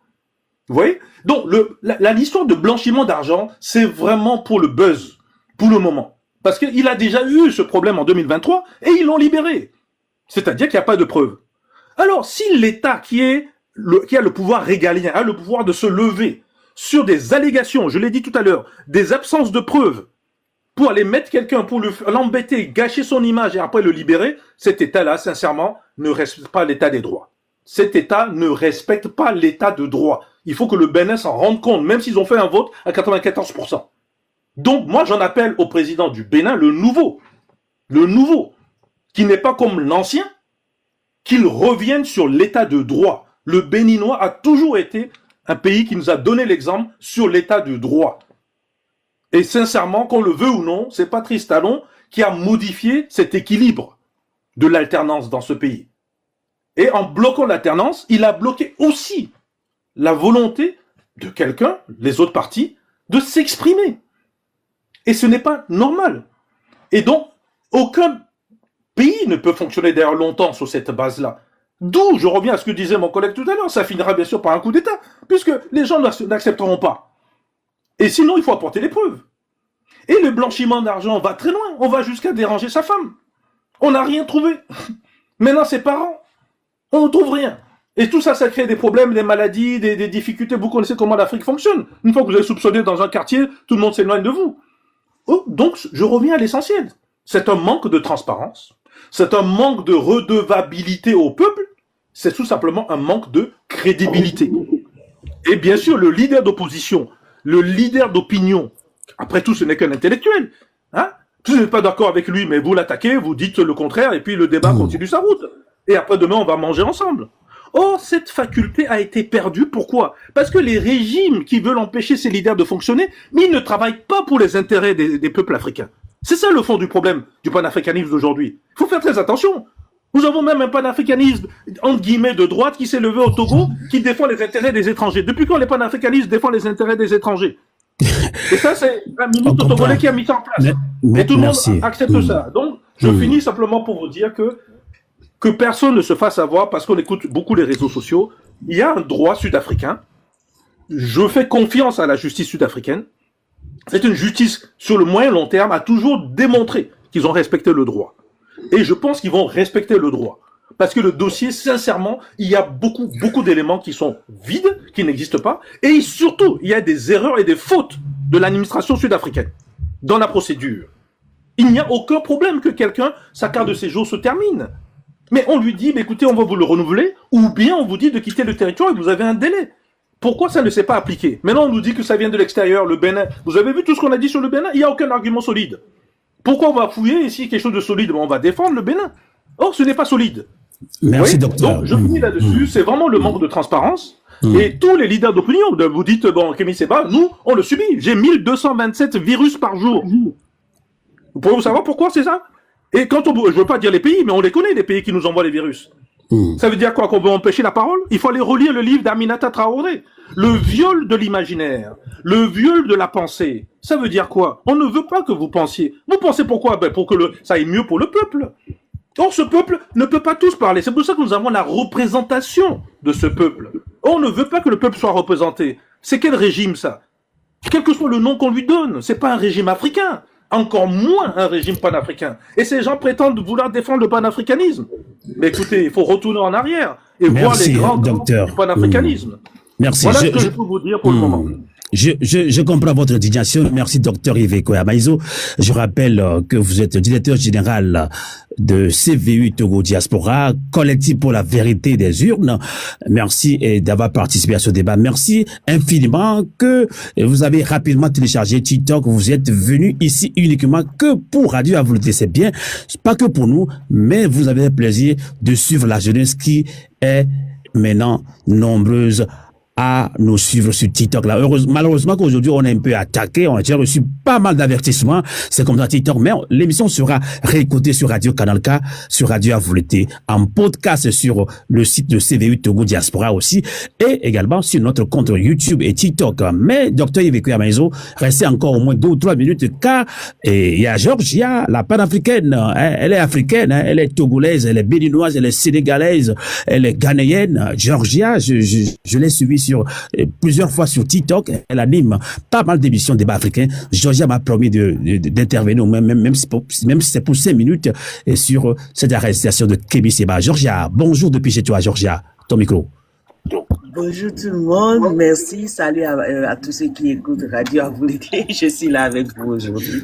D'accord. Alors, votre réaction, puisqu'on t'a vers la fin de cette émission, il y a Dr Yves Amaïzo, il est togolais, panafricain. Il y a Dr Adama Coulibaly, et panafricain burkinabé. On tend vers la fin de cette émission, la conclusion. Mais votre réaction à chaud, je sais que vous avez réagi, hein, vous soutenez Kémy Séba, vous ne comprenez pas pourquoi cette arrestation doit créer tant de polémiques, même autour des panafricains également. Exactement. J'avoue que même nous, membres de l'Agence panafricaniste, nous essayons de comprendre toujours. Et c'est bien après que l'équipe soit allée en Afrique du Sud que nous avons eu beaucoup plus nous avons eu des explications, des choses qui ne nous ont pas trop surprises. Par exemple, que son arrestation, Kémy Séba, il aurait reçu un appel de Cotonou, quelqu'un qui est du système, parce qu'il y a beaucoup de gens qui sont autour de Patrice Talon et qui sont pour Kémy Séba. Donc, il a reçu un appel. Cotonou lui a dit, écoute, ils sont en train de manigancer des choses ici pour aller t'arrêter en Afrique du Sud. Et c'est là que Kémy Séba a décidé donc de prendre son fils et de quitter le pays, parce qu'il était là depuis, il était venu pour 3 mois, mais il avait dépassé le délai, il était dans son 4e mois et demi. Et il faut savoir aussi qu'il s'était beaucoup rapproché de Julius Malema. Et Julius Malema venait de se faire arrêter et condamné à 5 ans de prison. Et voilà, il a fait un appel, je crois, il doit être sous liberté conditionnelle actuellement. Donc, Kémy Séba, quand il a su que son arrestation venait de 2 différents pays. Macron, qui serait le président du Bénin actuel, et Patrice Talon, son valet local. Donc, du coup, il a dit, écoutez, il faut que je dégage de là. Et il a pris son sac et puis il s'est fait prendre.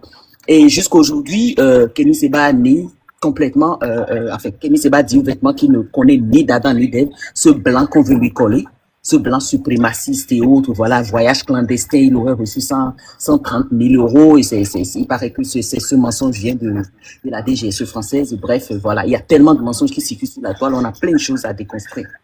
Donc, voilà un peu, nous aussi on essaye de comprendre jusque-là, et en tout cas, ceux qui sont allés sur le terrain, ils ont dit des choses qui n'ont rien à voir avec tout ce qui nous a été présenté par les journaux. Mais nous étions avertis depuis 2019 ou 2020 avec l'école de guerre française qui nous avait promis qu'on sortirait des audios manipulés, qu'on sortirait plein de choses contre les leaders panafricanistes, parce que ce mouvement pour eux est à combattre, et pour eux c'est le panafricanisme genre Union africaine qui ne dénonce jamais l'ingérence étrangère, qui n'attrapera jamais un seul terroriste dans vos pays, ou qui ne se plaindra jamais de l'impérialisme. C'est ces genres de panafricanisme qu'il faut accepter. Ils appellent ça panafricanisme modéré, et les autres sont des radicaux, juste des bandits, je ne sais même pas quel mot utiliser, voilà, des apatrides, voilà, on trouve tous les mots pour dénoncer tous ceux qui se dressent contre l'ingérence étrangère. Et donc, sachez que je veux que le monde entier sache que c'est Macron qui est en train de continuer sa guerre avec Kémy Séba. Très bien, merci infiniment, Georgia. Là, vous êtes très bref, c'est bien. On tend vers la fin de cette émission. Georgia, merci infiniment. La lutte continue. Docteur Adama Coulibaly, vous avez écouté Georgia. Je viens de vous dire. Donc, c'est la jeunesse qui s'active sur les réseaux sociaux. Vous l'avez écouté. Beaucoup de mensonges à déconstruire. Elle fait de bons boulots. Donc, abonnez-vous aussi à Georgia, tout comme Dr Yves Amaïzo. Il est tout nouveau, fraîchement nouveau sur TikTok. Abonnez-vous à Dr Yves Amaïzo dans les prochains jours pour qu'il vienne en vidéo aussi, si c'est possible, pour d'autres débats panafricains. Alors, Dr Adama Coulibaly, que direz-vous pour conclure ce débat panafricain? Vous l'avez dit, soutien total à Kémy Séba. Quel que soit ce qu'on peut lui reprocher, Kémy Séba n'est pas un criminel. Il doit recouvrir rapidement sa liberté. Alors, que direz-vous pour conclure ce débat panafricain, Dr Adama Coulibaly? Je dirais que il est bien d'écouter d'écouter les personnes qui sont autour de Kémy Séba et les membres de son mouvement. Et il est bien de constater aussi que le Juan Branco, l'avocat français de Kémy Séba, a fait une déclaration pour dire qu'en accord avec Kémy Séba, suite à la tentative de coup d'État de décembre, en accord avec Kémy Séba, eh bien, ils ont décidé de ne plus collaborer ensemble. Ça, c'est des informations très, très précises et très claires. Pour quelle raison? Parce que, comme je le disais tantôt, ce qui est notre position, nous, avec mes camarades, c'est que par principe, nous sommes pour des règles précises pour tout le monde, qui soient valables pour tout le monde. C'est-à-dire que le coup d'État constitutionnel comme le coup d'État militaire, ce n'est pas par principe cela qui doit prévaloir. Par contre, lorsque les institutions sont phagocytées et que le peuple n'a aucun moyen d'expression et qu'il est sous les fers de la domination et qu'il est dans la misère et qu'on envoie nos jeunes aller mourir dans le désert ou dans les mers et les océans, eh bien, il est légitime que ceux qui sont en mesure d'agir, agissent. C'est ce que nous faisons. Et c'est ce que certains militaires décident de faire aussi. Mais une fois... Docteur Adama, pardon, je ne vous coupe pas. Juan Branco n'a jamais dit ça. Il est sorti, il a démenti. Il est à 100% avec Kémy Séba et il a défendu devant les autorités sud-africaines. C'était une fausse information. Ah, Juan Branco a démenti? Oui, il a démenti. Vous pouvez toujours aller vérifier sur sa page. C'est une fausse information, c'est une fausse vidéo qui a été montée par des anti-Kémy. C'est faux. Kémy ça a été monté par l'intelligence artificielle? Sa nationalité non plus ne l'a jamais perdue. Et voilà, c'est Juan Branco est son avocat et il a défendu devant les autorités de l'Afrique du Sud. Et voilà, c'est ce que je peux dire. Urgence panafricaniste vous le dit directement. Prenez ça comme une information officielle parce que je suis très bien, très bien. Je vous en prie. Eh bien, c'est intéressant. C'est ce que je disais tantôt. Quant aux audios qui circulent, qui sont prétendument attribués à Kémy Séba, je disais qu'il faut observer la plus grande prudence. Ça participe, on a vu ça dans beaucoup de situations précédentes, concernant les tentatives de déstabilisation de nos pays ou ailleurs. On monte des audios, on les attribue à certains, quand on ne les empoisonnait pas comme c'était le cas avant. Eh bien, merci beaucoup pour cette information parce que moi j'ai vu la vidéo, donc elle semblait tellement authentique, d'où l'importance d'être prudent. J'ai regardé justement sur le site, sur la page X officielle là du genre panafricaniste, je n'avais pas vu ça. Donc merci beaucoup pour cette information qui est bienvenue. Mais donc je reste sur ce que je disais. Je vous dis qu'il est important que lorsque le peuple est empêché de s'exprimer, soit par des putschs militaires, soit par des putschs constitutionnels, soit par une tyrannie avérée, il est légitime que le peuple trouve les moyens, mais pas que le peuple n'a pas besoin de sauveur en dehors de lui-même. Il faut qu'il accompagne. Comme disait Thomas Sankara, pas un pas sans le peuple. Donc, il est important que ceux qui sont des combattants puissent se retrouver d'une manière ou d'une autre. Parce que ceux qui pensent qu'ils peuvent aller seuls au combat et qui sont meilleurs que d'autres se trompent. Parce que c'est ensemble que nous pouvons vaincre. Parce que on l'a vu lorsque les Africains ont été divisés à un moment donné, à certains moments historiques, et quand ils ont été trop gentils, trop tolérants, et même jusqu'à la naïveté, ils ont été réduits en esclavage. On les a piétinés, y compris pour leur culture, leur cosmogonie, leur philosophie, leur identité.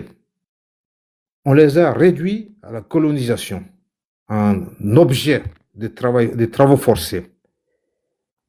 Il faut qu'on puisse se rassembler. Ça, c'est très important. Au-delà des différences, ceux qui veulent la dignité de l'être humain, la dignité en particulier de l'homme noir, doivent savoir se trouver au-delà des parcours accidentels des uns et des autres. Sinon, eh bien, notre division fait la force des autres qui nous dominent. Mais cette union que j'appelle de mes voeux ne peut pas se faire sur n'importe quelle base. Il faut qu'il y ait quand même une charte minimale qui est que nous sommes d'accord qu'il faut pouvoir permettre aux uns et aux autres de s'exprimer et que la ligne qu'il ne faut pas franchir, c'est de pactiser avec les ennemis contre l'Afrique et les leaders d'opinion et contre chaque Africain, où qu'il se trouve, qu'il soit dans la diaspora ou sur le continent. Lorsqu'on le touche, c'est comme si on nous touchait chacun dans notre chair.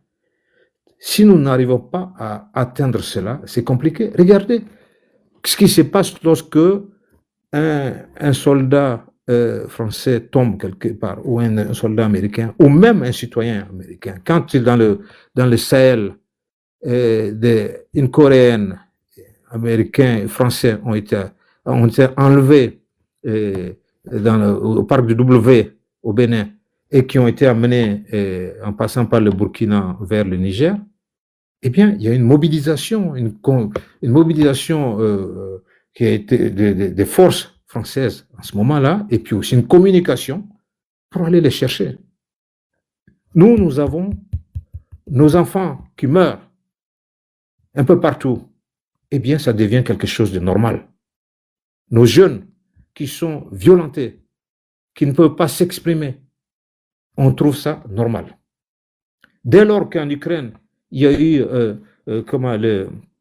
l'action militaire que la Russie appelait opération spéciale, dès lors qu'il y a eu ça, mais ça a été un tollé au niveau de l'Occident, du monde entier, une mobilisation pour les soutenir. Eh bien, qui nous soutient nous? Eh bien, nous devons nous lever. Et si nous restons toujours divisés, en train de faire de l'intellectualisme uniquement, ça va être très compliqué. Nous serons des idiots utiles d'un système vorace. Merci. Donc, il est important, impératif de soutenir tous ceux des nôtres qui sont dans la difficulté. Parce je reste persuadé encore que ceux qui ont lutté contre l'apartheid en Afrique du Sud, beaucoup sont encore aux aguets, leurs descendants. Donc, il y a cette idée de la liberté, du désir de vivre, du désir de liberté, du désir de dignité qui existe encore. Et je reste persuadé que Kémy Séba ne sera pas victime d'injustice là-bas. Et que nous devons désormais soutenir tous ceux de nôtres qui sont en difficulté. Et c'est ça qui fera notre force, qui fera peur aux autres et qui nous permettra de gagner demain et de redonner à l'homme noir et à l'Afrique sa dignité. Merci. Ainsi prend fin cette émission, le débat africain, panafricain. Merci à tous. Quand même un petit mot. Exactement. Je voudrais vous relancer quand même parce que vous avez suivi tout à l'heure Georgia et comme je vous dis, Georgia, on s'abonne aussi à Dr Yves Kouamaiso. Vous pouvez y aller, Dr Yves Kouamaiso. Non, moi je partage tout ce qui a été dit par Georgia, ce qui a été dit par mon collègue, il n'y a aucun souci là-dessus. Je voulais moi quand même qu'on ne quitte pas ce débat sans deux choses. Nous sommes dans un monde où le narratif compte. Le narratif répété et démultiplié devient vérité. Amos, Sylvain, est un blanc. Et si on le répète à la télévision et à la radio tous les jours, Monsieur Sylvain Amos ne peut pas rentrer dans son pays, encore moins en Suisse, parce qu'il est noir. Donc il faut que nous apprenions à rendre à ce narratif faux la vérité. Et c'est très important. L'Africain a tendance à mettre de côté le narratif, en disant non, je suis sûr que je dis la vérité, ça me suffit. Pas du tout. C'est ce qu'on dit de vous. Or, c'est ce qui est appliqué aujourd'hui contre les leaders d'opinion, de manière générale. Deuxième élément, pour faire court, le monsieur dont j'ai parlé tout au début, François van der Merwe, c'est un leader d'un groupuscule, Bitterrende. C'est un petit groupe sud-africain d'extrême droite, d'Afrikaner. qui sont mais des agents de l'apartheid, qui prônent la suprématie blanche. On ne voit pas idéologiquement, intellectuellement, vu le combat mené par Kémy Séba, qu'est-ce qu'il va faire avec des gens pareils. Donc, il y a une autre idée qu'il faut absolument que les gens creusent. Kémy Séba a eu à faire un certain nombre de choses avec la Russie. Quel que soit ce qu'on peut en déduire, quand vous ne restez pas dans le giron d'un certain nombre de groupes, que ce soit les Chinois ou les Occidentaux d'ailleurs, très souvent, vous devenez leur bouc émissaire. Il faudrait analyser cette piste-là. Parce que quand on a fouillé un tout petit peu pour savoir, non plus maintenant la personne le vent de merde, mais plutôt son groupe, donc de suprémacistes blancs, on a trouvé des liens qui montaient en Russie. On a même trouvé que finalement, il était allé en Russie, je crois, en 2024.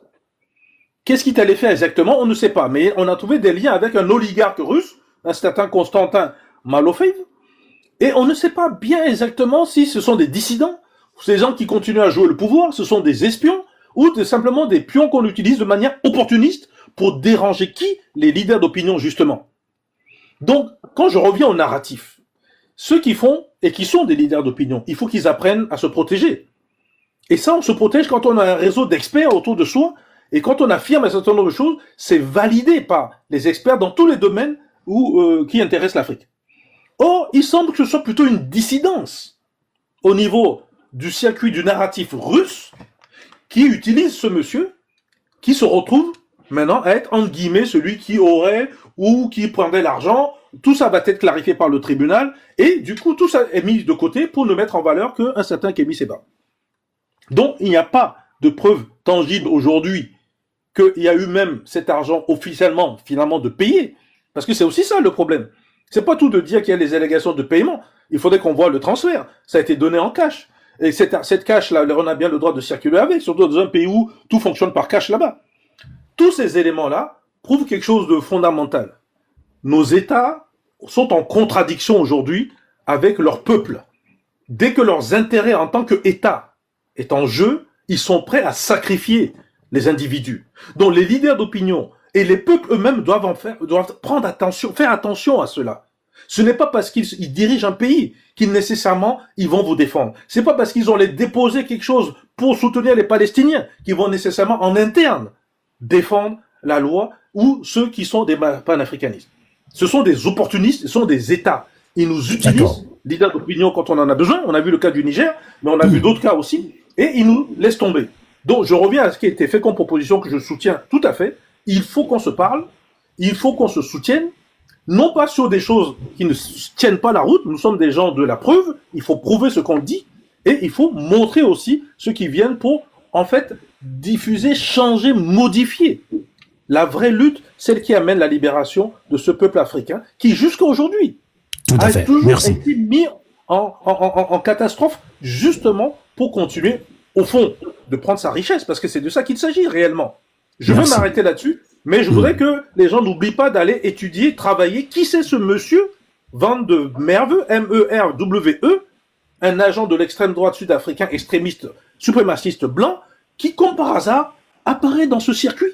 Et personne ne sait ni d'Adam ni d'Ève d'où il sort, où est-ce qu'il va et pour qui il travaille. D'accord. En tout cas, merci beaucoup, Dr Yves Kouamaiso. Et puisqu'on tend vers la fin de cette émission, Georgia m'a promis de passer ici. Je lui laisserai aussi, voilà, un temps de parole pour conclure la première partie de cette émission aujourd'hui. Georgia, merci infiniment et tu as encore la parole pour une réaction. Merci beaucoup. Enfin, merci aux deux frères qui sont sous le panel qui j'ai écouté et qui quand même disent des choses intéressantes. Et faites attention quand même, il y a beaucoup de fausses informations, notamment à ceux qui n'ont pas connu cela, ils en rajoutent beaucoup, qu'il aurait perdu sa nationalité, qu'il n'a plus son passeport algérien, que les autorités nigériennes se désolidarisent de lui, que Ouagadougou aurait dit ça, c'est archi faux. C'est archi faux. Rien de tout cela ne s'est passé. Le Bénin aussi, ils ont fait une conférence. On a fait une conférence où, voilà, le menteur national, celui qu'on a placé à la tête, justement, de la CREIET, la Cour des répressions des infractions économiques et terroristes, justement, est sorti. Quand il sort, c'est que c'est le grand jeu. Il n'arrête pas de mentir, celui-là. C'est Mario Métonyon et il est sorti, il dit que le Bénin n'a jamais demandé l'extradition de Kémy Séba. Et c'est maintenant plutôt que le Bénin veut formuler la demande. Et c'est archi faux, parce que ceux qui étaient sur place ont dit que le Bénin avait bel et bien formulé cela. Il y a quand même 2 ministres qui s'étaient déplacés pour aller devant la cour de l'Afrique du Sud. Et c'était justement, ils étaient toute une délégation. Ils ont dit que c'était une forte délégation. Le but, c'était d'aller chercher Kémy Séba et de le ramener. Exactement comme ils l'ont fait pour Ukoman Sossoupé en Côte d'Ivoire. Exactement comme ils l'ont fait pour Steve Amoussou au Togo. Sans même l'avis de qui que ce soit. On rentre, on prend et on sort. Mais voilà, donc quand ils sont même passés par une méthode frauduleuse pour l'avoir. Ils ne sont même pas passés par la méthode réelle, la vraie méthode. Donc, on a constaté juste, c'est comme s'ils ont écrit juste quelque chose, on dépose là et on le prend. Et les autres ont dit non, nous ne sommes pas un État voyou, nous ne sommes pas un État de pagailleurs. Ici, c'est les règles, voilà, vous suivez la bonne méthode. Donc, ils auraient demandé plus de temps qu'on garde Kémy Séba en attendant qu'il revienne avec des arguments solides. Et son arrestation, premièrement, c'était pas le mercredi, c'était le mardi. Et c'est qu'il y a tellement de choses à déconstruire. Et là encore, ce mardi-là, c'est le même mardi que le Bénin aurait émis le mandat d'arrêt. Il y a un journal dont j'ai mis la capture sur mon profil, un journal qui confirme bel et bien que le mardi passé, un autre mandat d'arrêt aurait été émis pour blanchiment d'argent. Et il n'y a aucune preuve de cela, aucun Béninois n'est au courant, personne n'en a parlé. Et là, quand Mario Métonyon sort, il dit non, en fait, que Mario Métonyon, c'est le procureur de la Criette quand même, hein, une cour spéciale que Patrice Talon a créée pour phagocyter la cour du Bénin. Et là-bas, ce que Patrice Talon veut, c'est ça qui passe. Vous entrez là-bas, je veux un homme politique, opposant politique, c'est 20 ans de prison. Et on n'a même pas besoin de voir les preuves, rien. Et bon, aujourd'hui, j'apprends encore que, voilà, ils aurait présenté des preuves de tout ce qu'il a monté comme mandat d'arrêt et tout, coup d'État, blablabla. Et les autres ont dit non, il paraît qu'il y avait certains audios qui n'étaient pas authentiques. Bon, enfin, c'est que vous voyez un peu ce qu'on appelle le banditisme international. Et voilà, certains ne sont pas dans ça. L'Afrique du Sud, ce n'est pas Foya Singwe, ce n'est pas Alassane Dramane Ouattara, alias 3000 morts. C'est pas comme ça que ça se passe dans tous les pays. Il y a des gens qui préfèrent suivre la méthode réglementaire. Donc, sachez qu'il y a beaucoup de choses à déconstruire. Il y a un autre avocat qui est sorti, qui s'est bien dit n'importe quoi. L'Agence panafricaniste a dénoncé. Cet avocat ne le représente pas. Son avocat, c'est Wam Bronco. Et actuellement, nous avons ouvert une pétition. Ma pétition a été bloquée au Bénin. Le lien ne passe pas quand vous êtes au Bénin pour demander la libération immédiate de Kémy Séba. Il n'a rien à faire en prison. Il n'a rien fait à personne. Et on veut que le monde entier le sache. C'est Patrice Talon qui est de connivence avec son chef Macron pour arrêter Kémy Séba. Et c'est à nous de soutenir nos frères, comme le disait le frère, les deux docteurs sur le panel. C'est à nous de les soutenir. Et sachez qu'aujourd'hui, nous sommes au 21e siècle. Vous n'avez pas besoin de nous rentrer dans les rues, de vous mettre à crier et libérer Kémy Séba. Non. Vous pouvez tout simplement publier sur vos pages. Je veux la libération de Kémy Séba. Sachez que les réseaux sociaux aujourd'hui, c'est le 5e pouvoir, c'est le pouvoir du peuple. Et ça, c'est une pacifique. Personne ne vous fera rien du tout. Écoutez, je suis pour sa libération. C'est des choses que vous pouvez faire de chez vous et nous le demandons.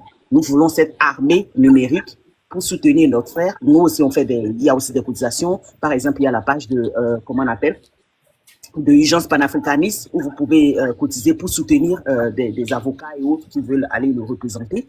Et ils sont tous les bienvenus. Je crois qu'ils sont en train de monter une équipe pour ça. Et le dernier mandat d'arrêt qui aurait été émis le mardi passé, ils disent non, que ça avait été émis depuis juin 2025. Je suis né au Bénin, j'ai grandi au Bénin, je suis béninoise, je n'ai jamais entendu parler de ce mandat d'arrêt. Et Kémy Séba, lui non plus, n'était au courant de ce mandat d'arrêt. En tout cas, jusqu'à la dernière fois, moi j'ai parlé avec lui, il n'était pas au courant de ce mandat d'arrêt. C'est inventé de toutes pièces et c'est sur ça il veut s'appuyer au cas où les audios de la tentative de coup d'État ou quoi ils racontent là. Marchait, et ben voilà, on utiliserait, enfin si cela ne marchait pas, on utiliserait l'autre, c'est-à-dire c'est comme une deuxième main, un premier secours, et c'est à nous de dire non à Patrice Talon que le banditisme international ne va pas atteindre le panafricanisme, ne va pas atteindre l'unité africaine, et c'est bien de ça il s'agit. Donc merci à vous, sachez que nous nous mobilisons et nous devons d'ailleurs le faire pour nous soutenir. On a déjà fait ça à plusieurs de nos frères, plusieurs de nos sœurs. Voilà, ils ne reconstitueront même pas son histoire. Souvenez-vous, jusqu'aujourd'hui, Sylvanus Olympio, son histoire n'a jamais été enseignée au Togo. C'est aujourd'hui même quand on commence à parler de ces gens. Et à l'époque, vous disiez même, il fallait même dire à l'époque que Sylvanus Olympio était un héros que vous pouviez même être déjà sur place. Et ce soir, Kwame Nkrumah, ils lui ont fait un coup d'État, on n'a plus jamais entendu parler de lui jusqu'à sa mort. au Sénégal, Cheikh Anta Diop, c'était pareil, il vivait clandestinement dans son propre pays. Qui d'autre? Voilà, c'était comme ça. Toba Lukwenu, c'était un panafricaniste qui s'était soulevé contre un certain nombre de choses. En 1921, il a été chassé, et son propre pays au Bénin, il a été chassé. De partout, il finit au Sénégal, et c'est là-bas ils l'ont tué en prison. Donc, pareil, c'est tout le temps ça. Les figures qui disent non à l'impérialisme, c'est toujours comme ça. Et c'est à nous aujourd'hui de dire non à cela si nous voulons vraiment que nos richesses soient à nous, si nous voulons vraiment qu'on arrête de nous traiter comme des êtres sauvages qui n'ont pas droit au truc là, à leur propre richesse, que nous restons là à nourrir les terres des autres, que nous allons courir pour aller essuyer les derrières de leurs vieillards, rien que pour manger. Alors que nous aussi, nous avons les richesses sur nos sols, et c'est d'ailleurs nous qui les avons. Personne, aucun continent n'est autant riche que l'Afrique aujourd'hui. Donc, il n'y a pas de raison que nos jeunes se jettent dans la Méditerranée, que nos vieux ne soient pas à l'abri, que nos enfants n'aient même pas la chance parfois de vivre une vie épanouie. Et voilà, c'est ce que moi j'ai à dire. Merci beaucoup Radio Afrique de m'avoir permis de parler sur ce panel. Je me sens honoré. Merci à vous et bye. Merci. Malheureusement, nous avons reçu pas mal de signalements aujourd'hui, mais l'émission sera rediffusée sur Radio Canal K, ici même en Suisse, sur Radio Afrique également, réécoutée en podcast sur le site de CVU Togo Diaspora, et puis sur nos comptes YouTube et TikTok. On est très suivis sur nos comptes YouTube. L'émission déjà demain sera en podcast sur le compte de YouTube. Merci infiniment d'avoir participé à cette émission Débat panafricain autour de l'arrestation de Kémy Séba. Nous demandons sa libération pure et sans condition. Merci, et le combat continue. Et la deuxième partie de l'émission va concerner la mobilisation générale au Togo et pour un grand meeting populaire du 9 mai prochain. Georgia, on est ensemble. À vous l'été. Allez, au revoir et bonne soirée à vous. Merci beaucoup. Bye bye.